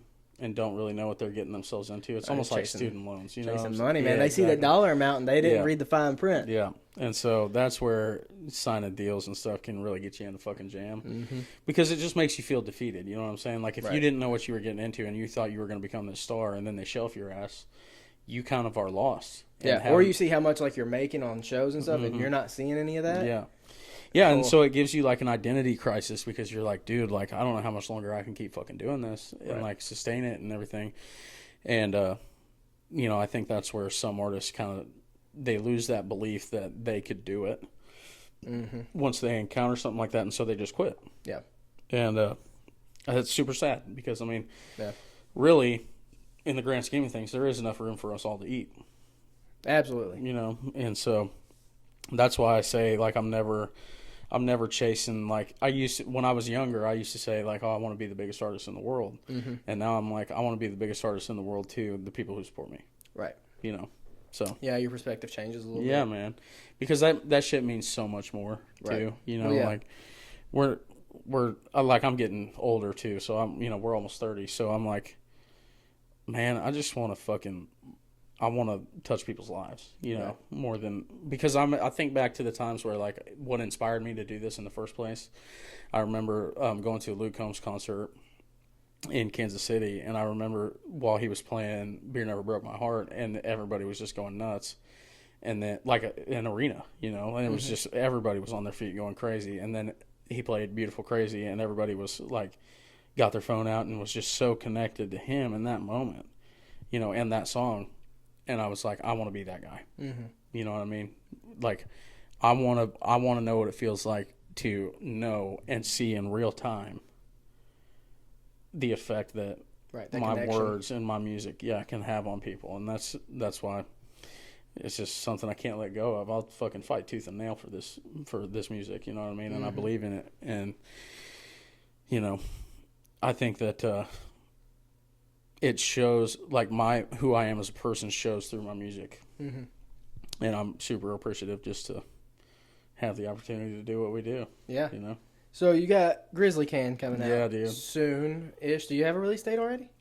December 19th. Okay, so soon. Yeah, dude, I'm fucking pumped for that. It's a song that I wrote by myself. Actually, I remember writing it. I had the idea, and I was like, man.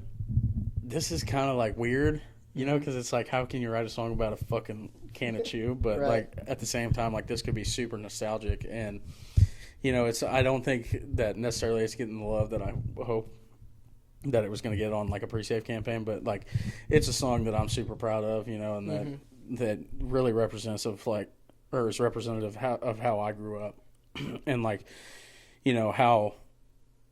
how it was when I was a kid, you know what I'm saying? Like how it was growing up in a small town when I was a kid, and like how Grizzly can make me fucking feel that way again, because like, you take a dip in the fall when you're deer hunting or something like that. It takes me back to hunting with my old man. Right. Or like when I was in high school, or like fucking throw a dip in when I'm out with my buddies, drinking around a fire or something like that. It takes me back to being a, 16-year-old kid sitting, stealing beers from a parent's shop and shit like that. So yeah, man, I'm super fucking pumped for that song. It's just, and it's always nice to be able to put something out that sounds really good that you wrote yourself, So every once in a while I try to get out a song that nobody else has touched. It's just been me and a producer. So, because I mean, that's how I wrote songs for a long time. Like, I used to be one of the guys that was like, oh, if you don't write all your own songs, you're a fucking pussy, And I'm like, now that I'm fucking in the industry, I'm like, yeah, you need to be able to write with other people. Yes, dude. And it's like, because I mean, you can write so much better songs. It's so much better to be able to fucking be in a room with people and bounce ideas off and like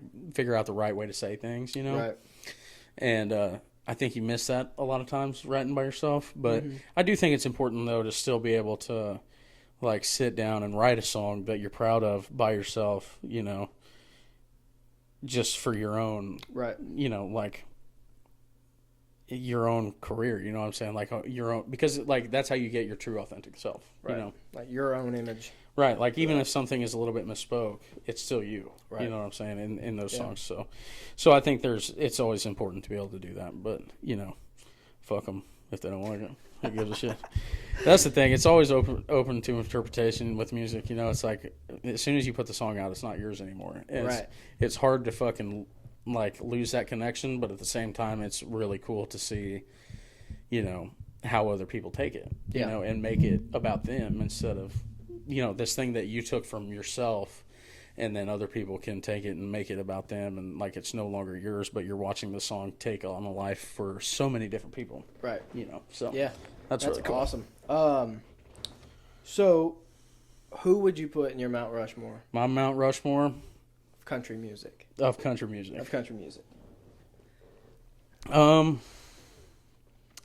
think first on there is Alan Jackson. Oh, how's it going? Yeah, I just think that, you know, when it comes to like the king of country conversation, he's who I think of more than George Strait, just because George was great and he's got a voice that like nobody's ever heard, you know, and he'll always be George Strait. But he didn't write a lot of his songs. You know, Dean Dillon wrote a bunch of his number ones, you know what I'm saying? And he was like the greatest songwriter that's ever walked through fucking Nashville. So, you know, when I think about the king of country, it's got to be someone like Alan Jackson, or, you know, one of the highwaymen that really shaped how country music like pioneered a certain sound for it, which I think you could make a case for like Johnny Cash, or even, you know, like the gospel side of country music with Randy Travis. And so, but Alan Jackson, I mean, when you think about straight up honky-tonkin' 90s country music, and then somebody that can also make, you know, gospel music and songs that matter and that are actually saying something, Alan Jackson is a big one. Right. So I think him up there. I think I probably would put George Strait on there, but he's probably like the fourth face. You know, like if I was ranking them 1 through 4, it'd be Alan Jackson, and then I think I'd probably go with Alison Krauss. Okay. Just because, like, that bluegrassy type of country music, she was so great at. And I mean, there's other women in country that I think have a real strong case, like Dolly and stuff like that. But I as a kid loved Alison Krauss, you know. Yeah. And then I want to go modern here, but I just know I'm going to get flamed for it. But oh no, I think Luke Combs. I would put on there, and I think it's because, like, for me as a country music listener, when I was a kid, he was so influential, or not even just a kid, but like when I was coming into my like 20s and stuff like that. Right. He was, you know, around the same age and was, you know, his life was along the same kind of ish timeline that I live mine, or where I'm at now. And so I think, you know, when I listen to This One's For You, he just brought that sound out, you know, like those songs that are like Honky Tonk Highway, but also Beautiful Crazy was on there on the deluxe album. And like Houston, We Got a Problem, you know, that was one of my favorite songs. So many good songs. Dude, yeah. There's not a fucking skip on that album. Dude, I tell people, because a lot of people were like, who would you want on the podcast? Like, who would be like the final boss? And they're all like, Morgan Wallen, that's who they say. And I'm like, I'm not gonna lie, dude, it'd be Luke Combs. Like, if I got Luke Combs on here, I would probably fucking fangirl. Dude, like, that's what I'm saying. It'd be so like, bad. It was just like, I mean, there's some songs that Morgan's come out with that I can go like, yeah, I don't really relate to this that much. Right. And maybe it's the sound, or maybe it's not. Maybe it's just like I don't relate to Morgan Wallen as a person as much as I do Luke Combs. I think Morgan's a good artist, but when I think of like, and obviously he's selling more records than anybody right now, but when I think of like people that I think have really influenced country music, this era, this is Luke Combs. Dude, I agree 100%. Yeah, and I mean, like, fuck, man. Just even what you see is what you get. There was a couple songs on there that I wasn't like super fucking diehard for, but they were still great songs. Yeah. And then, you know, watching, I say this all the time, but watching just how his like life has progressed through his music, like we've got a front row seat to how Luke Combs has grown up, you know, in his later years. You know, I'm not saying Starting as a kid. family Yeah, and exactly, bro. Like that's what I'm saying. It started with like the honky tonk, you know, and like some of the This One's For You Too stuff. Yep. And then going to the What You See Is What You Get, and now to the Father and Sons album. Yeah. Was fucking, and I'm not saying his last album before Father and Sons wasn't great. There was a lot of really great songs on there. But this Father and Sons album was fucking incredible because, like, for me, I don't have a child yet, but I think of how I want to be as a father, and how I think, you know, like I grew up with my dad, you know, and it's just fucking. Some of those songs are gut wrenching, dude. Dude, they're so good. He's so good. And I think he's coming out with another album next year. I think he's been kind of teasing it. Yeah, like, I think. Because he just dropped a song. And I don't know. Back in the Saddle, yeah. And then I think he's coming out with Sleepless in a Hotel Room. That song. Yeah, I know he's teased it. Yeah. But didn't he just release something? It's like a father-daughter song. Maybe. I don't remember what it was. I don't know. I don't know if he's got so many released songs. like 3, didn't he? Yeah, like 3 at a time. Yeah. I don't know. It's confusing. See, that's the thing that sucks kind of about being a country artist is that like a lot of times like you'll be so wrapped up in like the shit that you're doing, like as an artist or whatever, that you forget to like actually listen to other music. Yeah, or you miss it sometimes because you're just focused so much on what you gotta especially do. with like social media and shit, dude. That's such a fucking. Well, I can only imagine what your phone looks like. Oh my god. Like, I can. Especially only the last imagine. couple months with that song, bro. Dude. Fuck. I mean, with the crash out video. Yes, dude. That shit was going so nuts, man. And like the fucking just like name getting tossed around in national media like an iPhone charger was so crazy. Oh, dude, it was nuts. So I posted about you without putting your name on like my Facebook because I have like 1,000 friends on Facebook. It's all of my family and friends back home. And I was like, got the biggest artist coming on to date, like follower count, everything. And I listed at the time what your following count was, which it was like 800 something thousand, 3.4 on TikTok. And I posted it, and everyone's commenting on it, trying to figure out. And I was like, and they're from Missouri. Yeah. And well, dude, you might get some heat. Yeah. 10 minutes from me is where Sheryl Crow's from. Yes, dude. Oh, my David fucking Nail, God, I love Sheryl David Crow. Nails. They're both from Kennett. It was 10 minutes from me. So someone texted me, and they were like, "You're getting Sheryl Crow on?" I was like, "No." But I was like, I put at the bottom. I was like, they're kind of controversial right now, like on social media. And two people guessed you. Like they texted me, and they were like, just based on the numbers you dropped, it analytically, it makes sense for it to be Bryan Andrews. I was like, yep, you're right. Good job.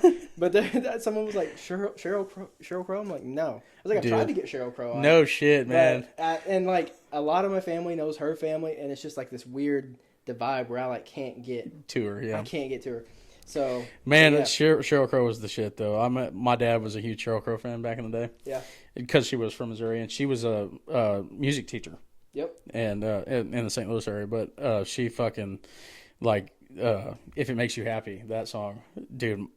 We listened to that religiously in my house growing up, and I don't know. She was like my first introduction into like besides Alison Krauss, like female country singers. Yeah.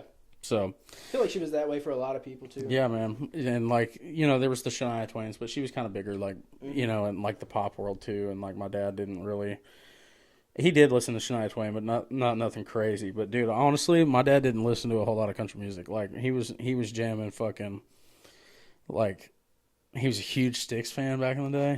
Yeah. And he's a giant fucking Rush fan. I mean, I don't even know what that is. Rush? Holy fuck, son. For real? Holy fuck, you gotta clip that. That is insane. I can't believe you never heard of Rush? No. Oh my god, like Tom Sawyer? Today's Tom Sawyer is no, dude, idea, dude. Dude, that's insane. I don't even know what genre that would be. What it's is it? Rock. It's like 80s rock. Okay, I'm like, brother, like Geddy Lee, you don't know who that is? Neil Peart, you don't know? No. Oh my god, man.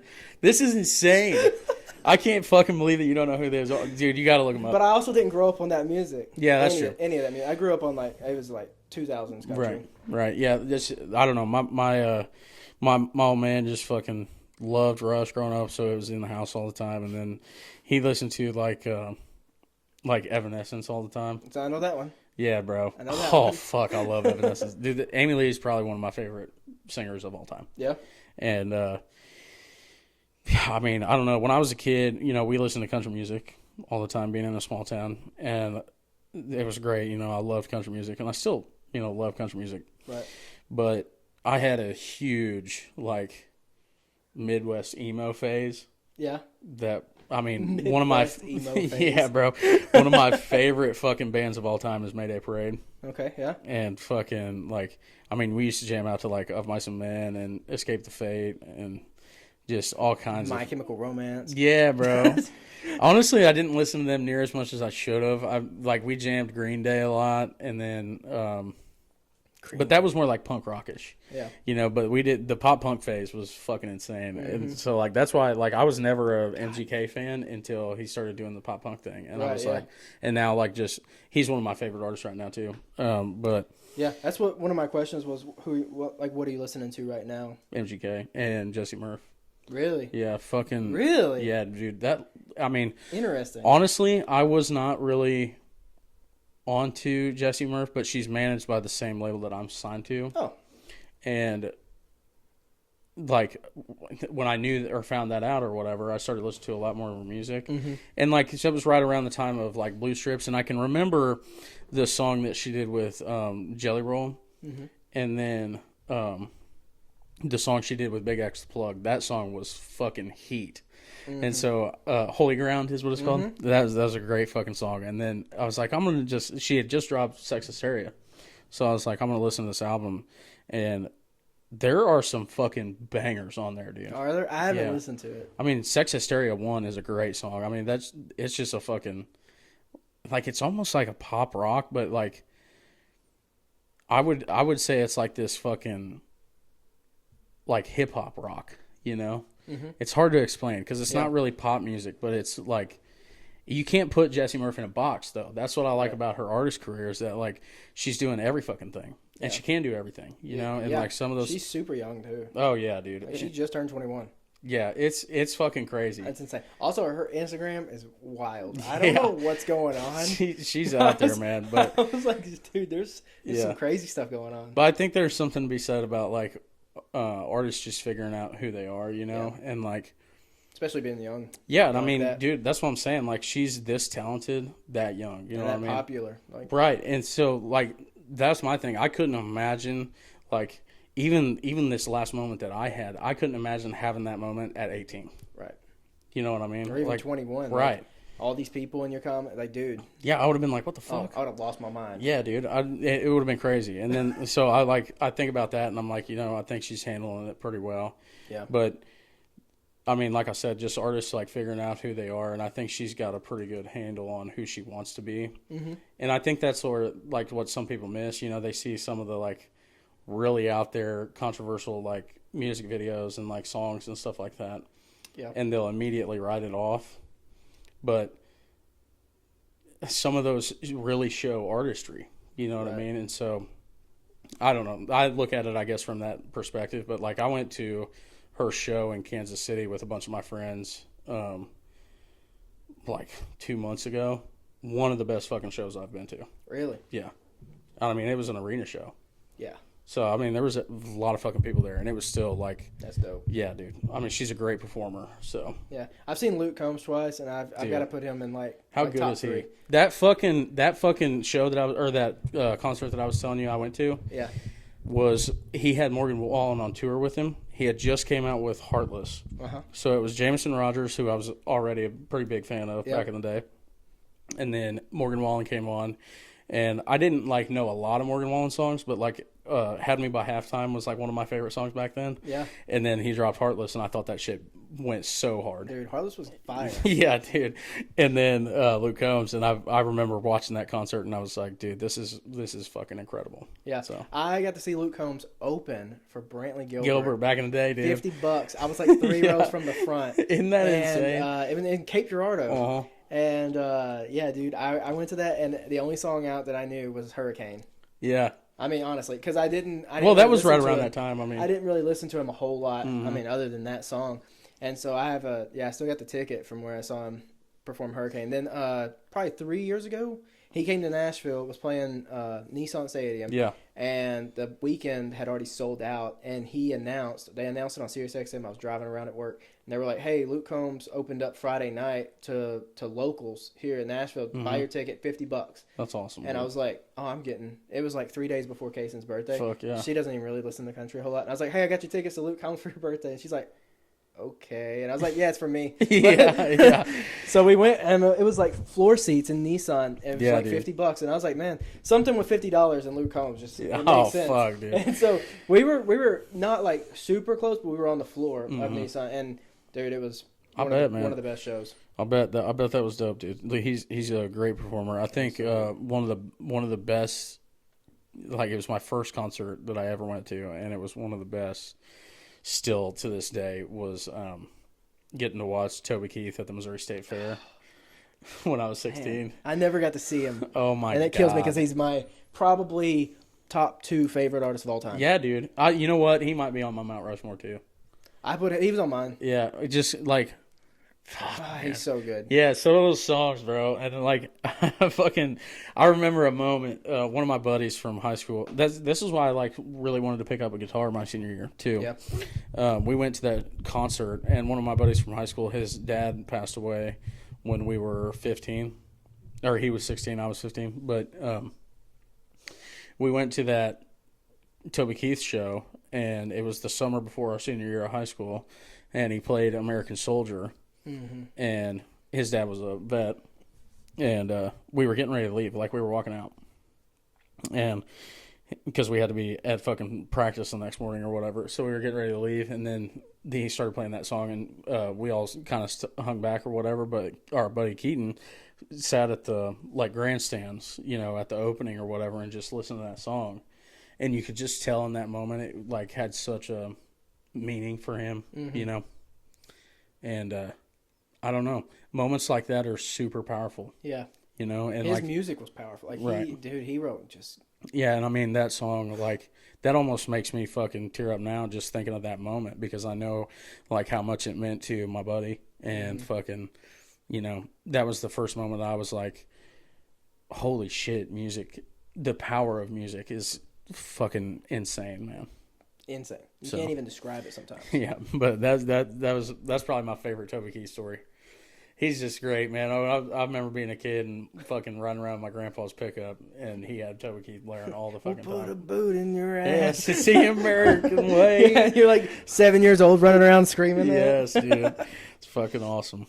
Yeah. Oh, so I wrote down here, one of your songs that I've been bumping like recently is Blue. Yeah, man. That's a good song. Yeah, I found it on YouTube, actually. I saw it. It caught my eye because it's like a text message thread. Like, and so it made me click on it. I was in the gym, like on the treadmill doing something, and I was listening to it. I was like, yep, that's it. Yep. And downloaded it. That's a good one. It is a fucking banger, man. I wrote that song fucking 2 years ago now. Really? Yeah, and I was out in Los Angeles in April, and the guy that I was in the room with, the producer, his name's Andrew Goldstein, did a great job on that song. But we were sitting. The story behind that song is so cool because, like I said, I wrote the whole song basically, like a year and a half before this, and then I went out to LA, and like we were thinking, it's like one of my first times writing with other people and being in a real room, like a, that somebody had set up and shit like that. And so, right. And I mean, Andrew's fucking like great, dude. Like, he's one of the best fucking producers that I know, and he's done a lot of stuff with like Black Bear and I mean, worked on the Frozen soundtrack. I mean, has worked with Katy Perry, all kinds of shit. It's crazy. Yeah, and so I'm like, I get off the plane, and my session was that day, and I was like, at 3:00, I just got in from fucking my first time in Los Angeles. I'm like, fuck, dude, I gotta go to this fucking session or whatever, and I'm so fucking nervous, and I get in there. And because I knew, who this guy was or whatever, and he was in a band like a pop punk band back in the day that toured with a lot of artists that I knew, so I knew we were going to relate over that. Mm-hmm. But anyways, we get in the room, and we're kind of like, okay, so, we're just meeting, and we're like, what do we want to write for the first, bit of this or whatever? He's like, you want to just play some chords and see what we come up with? And the other guy that was in the room, Marshall War, he was like, yeah, that sounds good. And I was like, dude, honestly, this is going to sound crazy, but I was like, I have this one song that I think, is really cool. But I was like, somebody told me that it wasn't that good. Like, somebody from Nash. Yeah. And I was like, I kind of just put it on the back burner, but I was like, I'd love to play it for you guys, see what y'all think. And then he was like, yeah, hell yeah. So I played it, and he was like, yeah, we have to fucking write that. So we fucking started producing it or whatever, and we ended up changing the second verse and then kind of shortening it and making a bridge to it. But yeah, that song just came together that day, and it was like the easiest fucking thing ever to do. And like, I mean, it banged, dude. Yeah, like, dude. that shit, banger song. I can't, like, I had lost a lot of momentum just in my career, and like, I'll always credit that song to like giving it a heartbeat back, you know, because like it just, you know, it worked on social media, you know, and that's like because I'm, you know, everybody that had something to do with that song believed in it. Yeah. You know, so, and I don't know, it just came together. It was such a fucking like fuck you song, you know. It is. It like, definitely is. Yeah, so it was dope, and I remember writing it. I was like, yeah, this is my fucking, because I was like, I had just got done dirty by a chick, and I was like, man, fuck. And I hadn't written in a long time, and I was like, dude, and I had this fucking idea, and as soon as I got done writing it, I was like, I'm fucking back. Yeah. You know what I mean? Like, this shit slaps. So, but yeah. I'm so back. Yeah, we're fucking back. We're getting Doug back. Yeah. So, yeah, dude. It was sick. All right, we'll do a Would You Rather. All right, let's do it. All right, but it is Christmas themed, so. Okay. All right, would you rather every time you open a present, the song Macarena comes on, you have to get up, do the Macarena dance, or every gift that you give someone and they open it, you have to give them a 2-minute dissertation on why you chose that gift for them? Fuck. Probably the Macarena. Yeah, I probably would too. Yeah, because, dude, you get meaningless fucking gifts for people. And then you got to give them a 2-minute reason on why you yeah, why you that, got dude. on that gift. Be like, yeah, I don't fucking know. I didn't know what to get you. So I got you fucking socks. And then you have to talk about it for 2 fucking minutes? Hell no. Nope. Yeah, I'd probably do the Macarena too. Yeah. Yeah, it sucks. These Would You Rathers, they suck. I love writing them, and they get you. I'm going to hit you with one more too. Yeah. All right. Would you rather listen to dogs barking Christmas carols or chickens clucking Christmas carols? Dogs barking. Oh, fuck, I don't know. That's annoying as fuck, dude. I think I'd take the chickens. Yeah.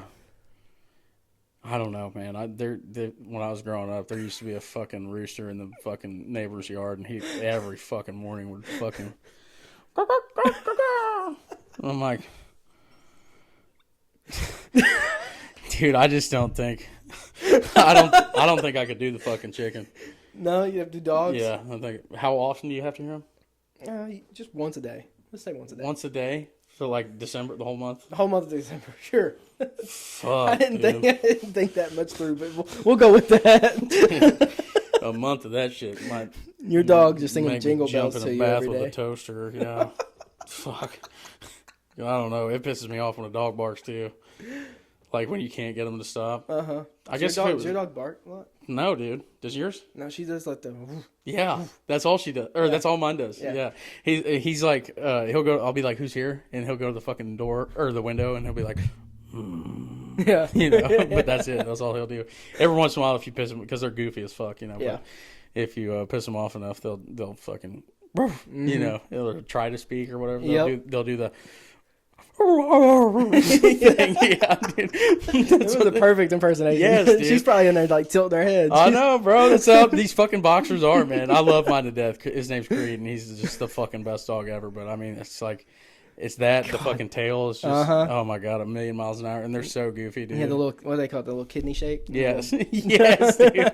Oh my god, yeah, they're fucking. They get so excited. Their back end is just all. Is yours a red or a brindle? She's brindle. Yeah, mine is too, dude. Yeah, she's nuts. Do they like the shit? Is yours a she or he? He. Yeah. Does he like lean into you, like dude, lean up against your legs Yes. when you come home and like push against Yes.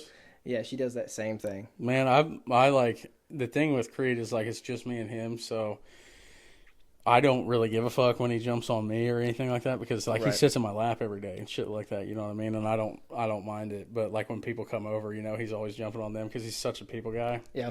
And I was like, I always feel bad because I'm like, dude, you just got to tell him to get down or whatever. And then I'm like, you know, people sometimes be like, "Oh, you got to train him not to jump," and I'm like, "Fuck you, dog. This is his house." You know what I'm saying? Like, exactly. So it's hard because I mean, it's like I don't want him to jump on people, obviously, but I mean, he fucking. Yeah, it's also his house. Yeah, it's just me and him, dudes, and I don't give a fuck when he comes home and jumps on me. I'm like, hell yeah, dog. Yeah, exactly. So, I don't know, but they're the best fucking dogs, man. I needed that dog like I needed a hole in the head. I fucking went to the city one night. We were coming back and we stopped by one of my buddy's houses, and he was like, "Hey, stop by my mom and dad's when you get back to town or whatever, and check out these puppies that I got or whatever." Because he just had a litter. He's got 2 boxers or whatever. One of my best friends, and I was like, "Okay, we'll stop by." But I was like, "I just bought this house. I don't need a fucking dog." And then I fucking go in there and I took one look at him and I was like, "Fuck, dude." So they're just so cute when they're puppies, man. So cute. And so I don't know. I fucking texted him like that night and was like, "All right, I'll fucking take one." Yeah. And it's been the best fucking thing ever. I mean, he's like, it's really nice that I bought him from him because he's got the mom and dad. Mm-hmm. And so like when I go out of town, I'll take him, and he lives like a block away from me. So I'll just take him over there. Yeah, so I take him back to fucking mom and dad's house for the week, and he hangs out with them, and then, you know, it doesn't really get, you know, out of the swing of things because he goes over there a lot anyway, you know, because we hang out all the time, and I'll just bring Creed. But, yeah, man, fucking boxers. Boxers, dude. They're best, crazy. Best fucking dogs ever, man. Yeah, they are. They're good when they don't have health problems. Yeah, that's the thing, bro. Mine, like, Creed gets allergies so fucking bad. Mm-hmm. And, like, he'll get to fucking itching and shit like that, and he'll break out in rashes and stuff all the time. Did he ever reverse sneeze on you and freak you out? He has once. And I was like, what the fuck is that? You know, because Did you get him to stop? Yeah, finally. Yeah, so if he ever starts, what we found, where you got to cover their nose and their mouth with like a... Really? We use a hoodie, like a hoodie sleeve. Yeah. But if you cover it, they can't inhale, and it stops it. Gotcha. Well, I was just, like, rubbing his belly and shit, like, trying to hold him and stuff. And I'm like, dude, are you going to live? Yeah. So, no, he's a good fucking dog, though. He just, like I said, he gets allergies. And I think it's, like, just, like, the grass and shit that gets to fucking bothering him and stuff like that. But, I mean, it's hard to fucking control, to be real. Well, yeah, you can't. Yeah.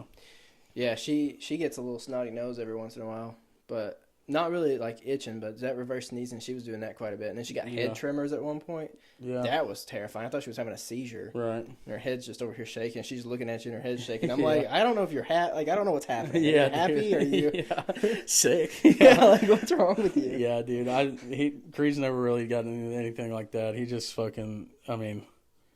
He chews up everything, dude. He fucking ate like, bro. I came home one day because I was like trying to train him to leave him in the house, you know. Uh-huh. And thank God he's doing better at it now. But I have to make sure everything's picked up, which is not bad. It gives me a clean house. But I mean, he fucking like I have a memory foam pillow, and he fucking ate chunks out of it, dude. Like a third of this fucking pillow was gone, and he was shitting out fucking foam. Yes, memory foam for like a week. It looked like fucking.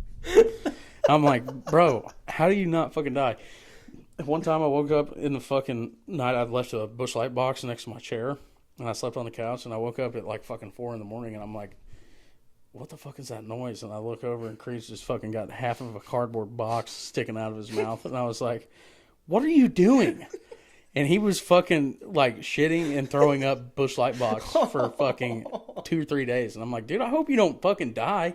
Yeah. And then I was like, I don't know if I should take you to the vet or not. And then he eventually just started acting normal. I was like, all right, fuck, dude. They can't digest nylon. Yeah. So we had to take a bottle of hydrogen peroxide and pour it down her throat, and it makes her throw up. Yeah. So that she'd throw it up. Did it work? Yeah, she threw it up. And then we did have to take her to a doctor, but it was like, she's tore, we used to keep her in one room when we lived across the street, and she tore the trim off the door. Yes. Trying to get out. Fuck, but dude. I realized that if you just leave all the doors open, she's good. Like, she'll sleep on the couch with all the doors open. Yeah. She won't tear, like, she doesn't tear anything up, which we're thankful for that. Yeah. But yeah, she's probably going nuts in our bedroom right now. Yeah, see, that's the thing. I'm waiting until I get back to town to put my fucking Christmas tree up because, like, I didn't want. Well, my dad, he's gonna watch him for a couple days, and I didn't want my dad to leave and then him tear down the fucking Christmas tree because he so would, bro. Yeah. Like, how old is he? 2. Oh yeah, so he's still young. Fuck yeah, he's a puppy, dude. Yeah. And it's fucking pisses me off. I'm gonna tell you, she's just as hyper, and she's 6 or 7. I know, dude. So, they don't quit, bro. Until maybe 11. Yeah, dude. If they live, I mean, that 11's right at the age that they live. So right, dude. They make it that long. That's when she starts to cool down a little bit. Yeah. So, well, I've got one more. Would you rather? Hell yeah. And then maybe one more question after that. All right, cool. All right. Would you rather have to listen to Mariah Carey's "All I Want for Christmas" for 24 hours straight, or you have to watch Elf for 24 hours straight? Elf. Yeah, me too. Fucking I'm not listening to that song for 24 hours straight. Fuck no, dude. Hell no. There's not many songs on the planet that I could fucking do that with. Yeah, there's not. But Elf, I could watch Elf over and fucking over again, dude. Me too. That fucking movie slaps. You covered this a little bit. I have on here with your recent TikTok and social media post, had your hometown changed much on your side of things? Like when you go out in public, do people treat you differently based off of your recent posts? Yeah. Yeah. I mean, some of the people that I would have considered acquaintances or, friends and stuff like that. Yeah. Base level friends and stuff. They don't really talk to me anymore. Yeah. But I mean, we didn't it's not like we hung out. You didn't really talk every day anyway. Yeah, exactly, dude. So, I mean. But going to stores or gas stations, anything like that? No. I mean, everybody knows me, you know what I'm saying? So, right. they knew me when I was just a kid growing up in that town. So, yeah. It's, they never really did that anyways, but I mean, people are less friendly. Are they? Yeah, dude. You don't get the fucking waves anymore. I know people that, have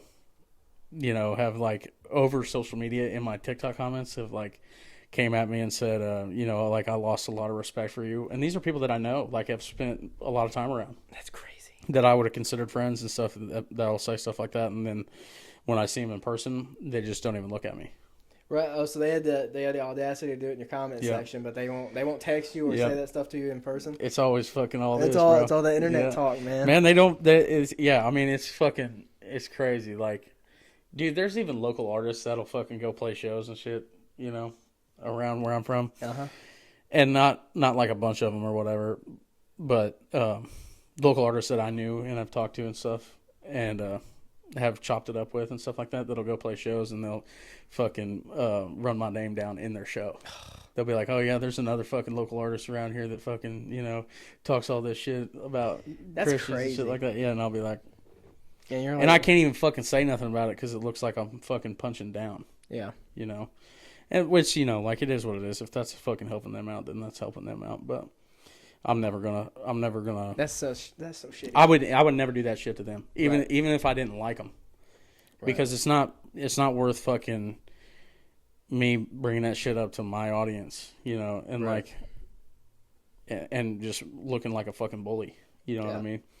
But these people, it is what it is. You want to talk that shit? Talk that shit. Hey, I can tell you right now, if I ever fucking show up to that motherfucker or people like that in person, and they fucking don't say nothing, I'm gonna be like, oh yeah, you real fucking quiet now, and they never fucking say nothing, bro. Right? Yeah, no, they won't. No, it's always fucking over them fucking comment sections, and then they like that. They like that shit. Comment section. There's a couple people that have reached out to me and said, how they truly feel and stuff like that, to me personally and stuff. Right. Kept it out of the comments. Yeah, and that's fine, It's better. It's better that way than to. But for the people that, I used to think it was funny. I did think this was funny. I heard somebody say once, when somebody called me one time to talk to me about this stuff, they said something about me not knowing what it was like to work, and I was like, dude, I worked on the road. With people that for 4 years. Mm-hmm. But regardless, you're right. I haven't put in fucking 20 or 30 years into a job. So, or into a blue collar job, you know what I mean? So, I'll give them that. And then I heard somebody in the background pipe up and say, all you do is make TikTok videos. And I was like, the fuck do you, and I knew who it was. I'm like, the fuck do you do in this town? Run a fucking chop shop? Sell fucking salvage title vehicles to people? God. Fucking take advantage of people in this fucking town. I'd never do that shit. Yeah. Make TikTok videos. Yeah, you're right, bitch. I do make fucking TikTok videos. That's what I say. They say it must be nice. Motherfucker, it is. And I make more money from TikTok than you doing that chop shop. Man, and like that's the thing. Like it ain't even fucking about that shit. It's like I found a way to make money doing something that I fucking love. You know what I mean? And like that's the thing. It was never like about the politics. Yeah. That was just their fucking out. Yeah. All those motherfuckers resent me for doing this thing anyways, for being able to figure out how to chase my dream and actually fucking achieve it. Right. They hated that first, you know what I mean? Mm-hmm. But they didn't want to look like a fucking sore ass bitch when they would say like, "Oh, fuck you," for doing that. Mm-hmm. A couple of them would, but not very many. Fuck you for chasing your dream. Right. Exactly. And actually getting it. Yep. I tell you what, these like people that you're close to like that, they're your biggest supporters when you're real small. But as soon as you start getting fucking traction and shit, they'll become your day one fucking haters. Yeah. And I mean, that's just the fucking bare bones truth. Yeah, it's crazy. Like the people real close to you, they'll always be cheering you on and stuff like that. And that support, you can't buy that support. You know what I mean? Like my buddies that I still hang out with now, you can't fucking buy that support. But those people, they'll be like, oh, they'll be in your comment section saying, hell yeah, good job, dude. They'll come to your shows sometimes when you're real small and playing for 20 people in your hometown bar and shit like that. And they'll be like, oh, dude, you did so good. But as soon as you start making some fucking traction on social media or making some traction anywhere else, or you're selling tickets for, $20 a piece or whatever. Oh, that's too much. Yep. It's too much to support you. Dude, I had a friend one time. And me and him are still friends today, but and I don't hold this against him, but he fucking said, I remember when I had 3,000 followers on TikTok. I was like, we were all hanging out, drinking beer, swimming that day, and I was like, I'm going to go home and make some content. And he was like, seriously, dude? And I'm like, what? And he's like, we're drinking and shit and having a good time. And I'm like, dude, I gotta go do this. You know what I mean? And he was like, do you really fucking think you're going to fucking be something from that? Yeah. Like, it's fucking TikTok. And I just remember thinking in that moment, like, yep, I'm going to. You're like, now you just sparked it even more. Like, yeah, I'm definitely going to now. And I remember it's so crazy looking back at stuff like that now because seeing the numbers now and seeing where we've gone, being the things we've been able to do from. That's what I'm most proud of is being able to do all this stuff from Carroll County. Yeah. And like I make music and stuff in Nash, and like Nashville has great things to offer, but when it comes to like, all the achievements and everything that I have, I'd love to give credit to my hometown because that's who built me. Right. You know what I'm saying? And like, there's people in that town that fucking did things for me that never asked for nothing in return. Probably still would. Nope. And so, I mean, those people I will always cherish and love and stuff like that. But I mean, all the other people talking shit, fuck them. Dude. Because that's my motherfucking hometown too. Exactly. And it'll be a cold day in hell for you. They run me out of that motherfucker. That's crazy. So you've never had like an inkling to like want to move to like Nashville or be closer? Dude, there was a couple times where I thought to myself like it might be beneficial to move here, and so like from a standpoint of like when I was really trying to grow and stuff like that, I was like, man, it would just be so much easier to have opportunities if I was in Nash, or LA or whatever. And I was really thinking about it, and then I was like, but I've got this far. Doing it from right here. Right. So, like, let me just fucking see if I can make it work. And if I can't, then that we'll pivot from there. Yeah. But, no, it's been great, bro. I like, now I can't fucking imagine living here. Well, that and the cost of living between Missouri and Nashville. Right. Insane. Two different things. I told my wife, I was like, we could go home and, like, have a house. Yeah. Dude, that's what I'm saying. Like, I mean, like... The money I would be paying in rent here is cheaper or is more expensive than I pay for my mortgage. I guarantee it. Oh, I guarantee it. This apartment's $1,825 a month. Yeah, my mortgage is cheaper than that. Yeah, and there's a 2-bed, 2-bath with a garage. But I mean, yeah, that's what I'm saying. You're renting an apartment. It's an apartment, right? Yeah, I mean, this is a nice place too. This is probably as big as my house is. But I mean, But you have a house. It's yours. Yeah. Well, yeah. I mean, that's that's yours. Yep, and I can sell it and build equity. And if you have any kind of land, you have land with it too. Yep. I mean, even if it is a little yard, you got something. So that's what I told her though. But I think the one downside if we ever did move back is the podcast. I'm in such a great area. for this anyway. Yeah, it'd man. Be tough. I think, like, do you guys have any inclinations on wanting to move?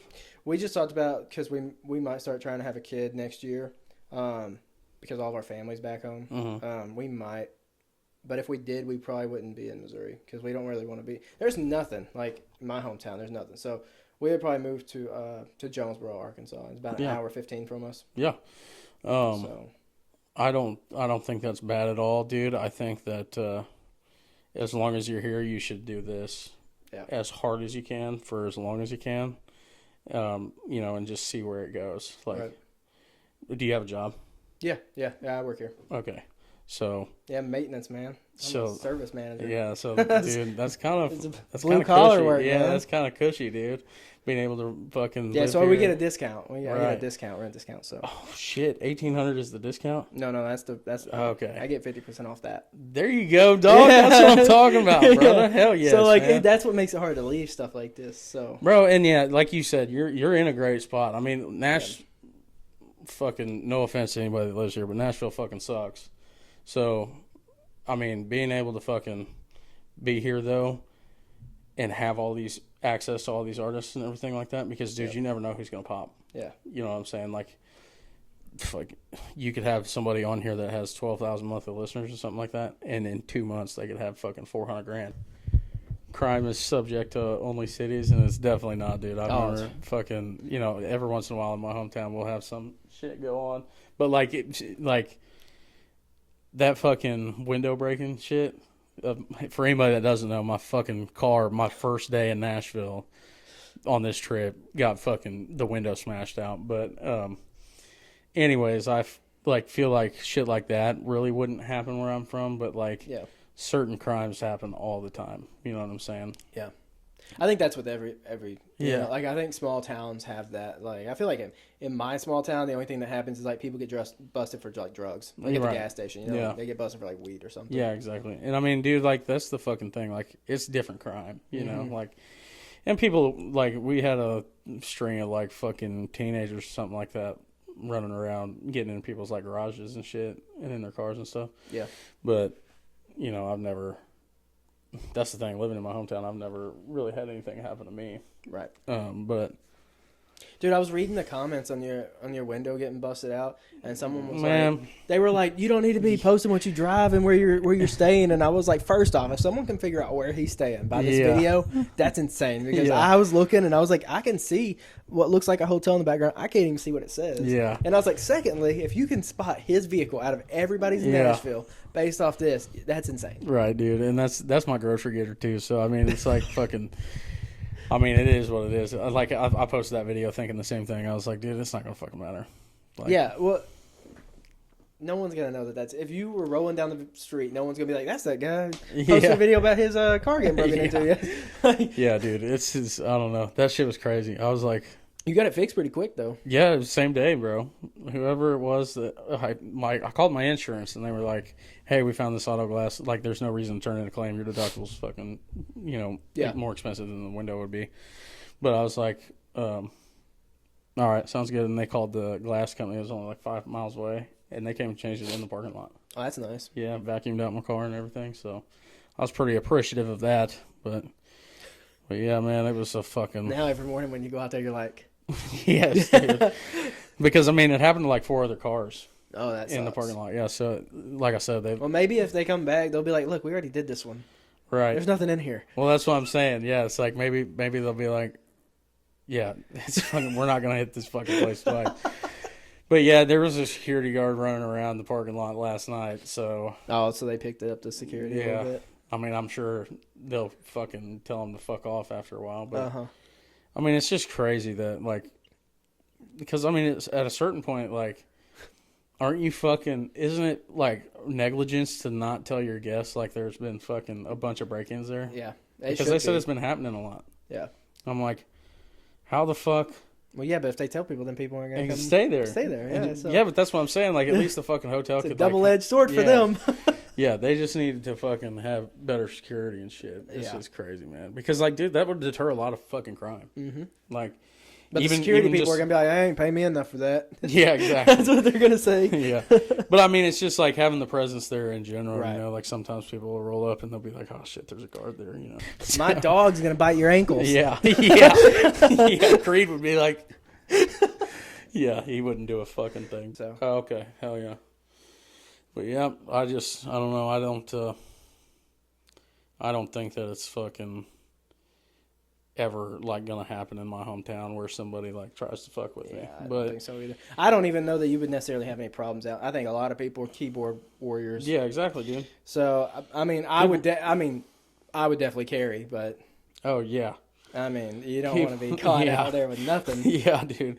But, I mean, especially fucking, you know, just in the South, you know what I mean? And like saying the things I say, sometimes I'll, you know, just be extra cautious, you know, and fucking don't really have my back to people, you know? Right. And don't get really belligerently drunk anymore in front of people. Yeah. Because, I mean, it's not fucking... I'll go out for drinks and stuff like that. I'm not saying that. It's just that, you know, like there's no... Because, dude, even a lot of times, like even before I fucking started talking about politics, there was some, like, people just look for a fucking fight. Dude, that's all they do. Yeah. They just want to complain. Exactly, man. So, like, I would go out sometimes to, like, festivals and stuff like that.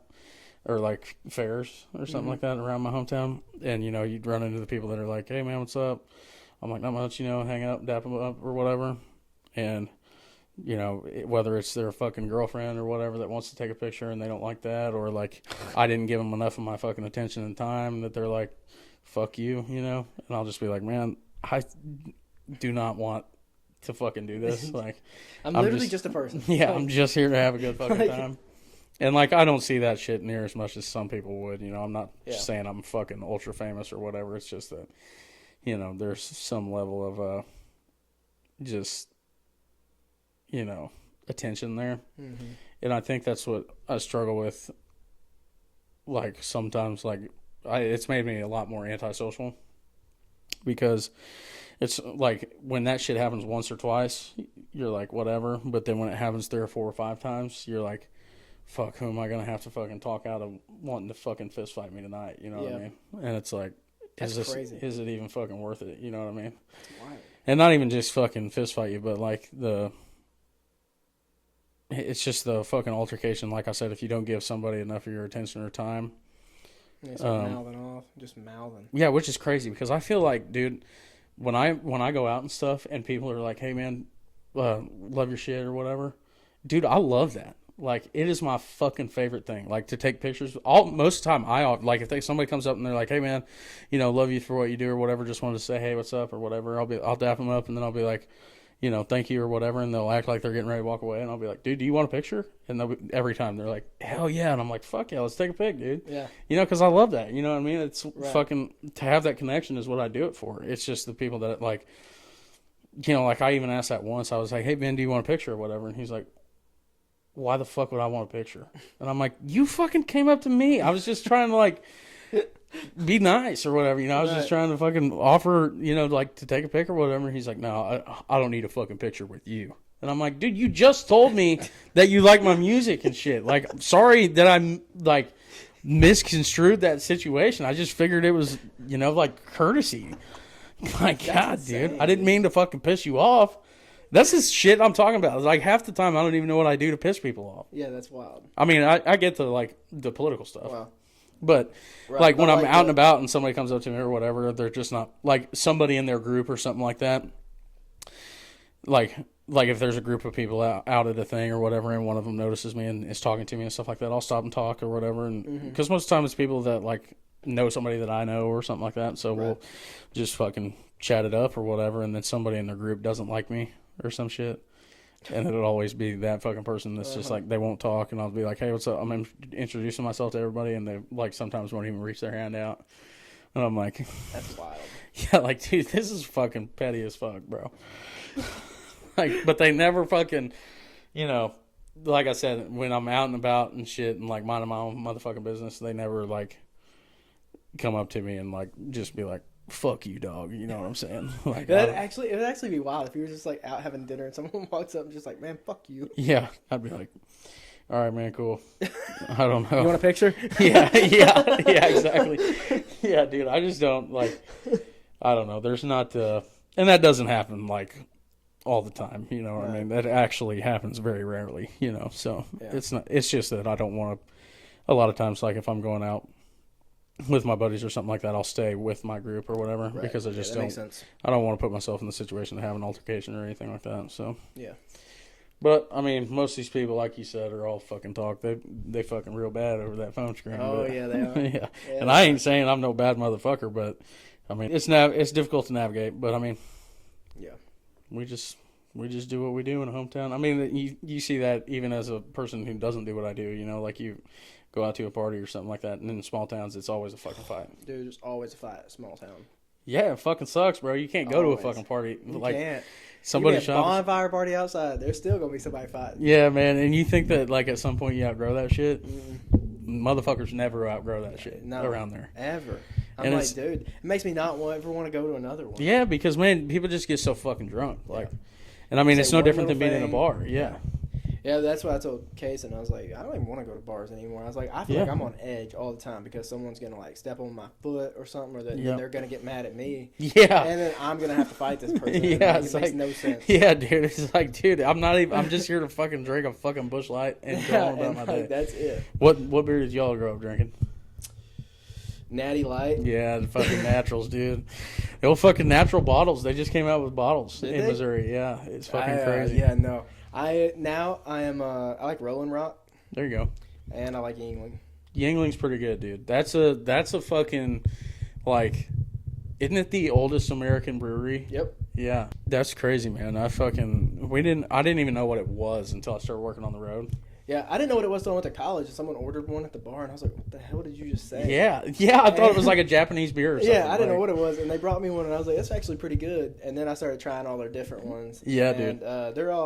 Some of them are good. Some of them are ass. I like the Yingling flights. Flights are good. Yeah. The black and tan, is it black and tan? Something and tan. I don't know. It's not good. Yeah, it's not great. Not good. And then they have a Hershey.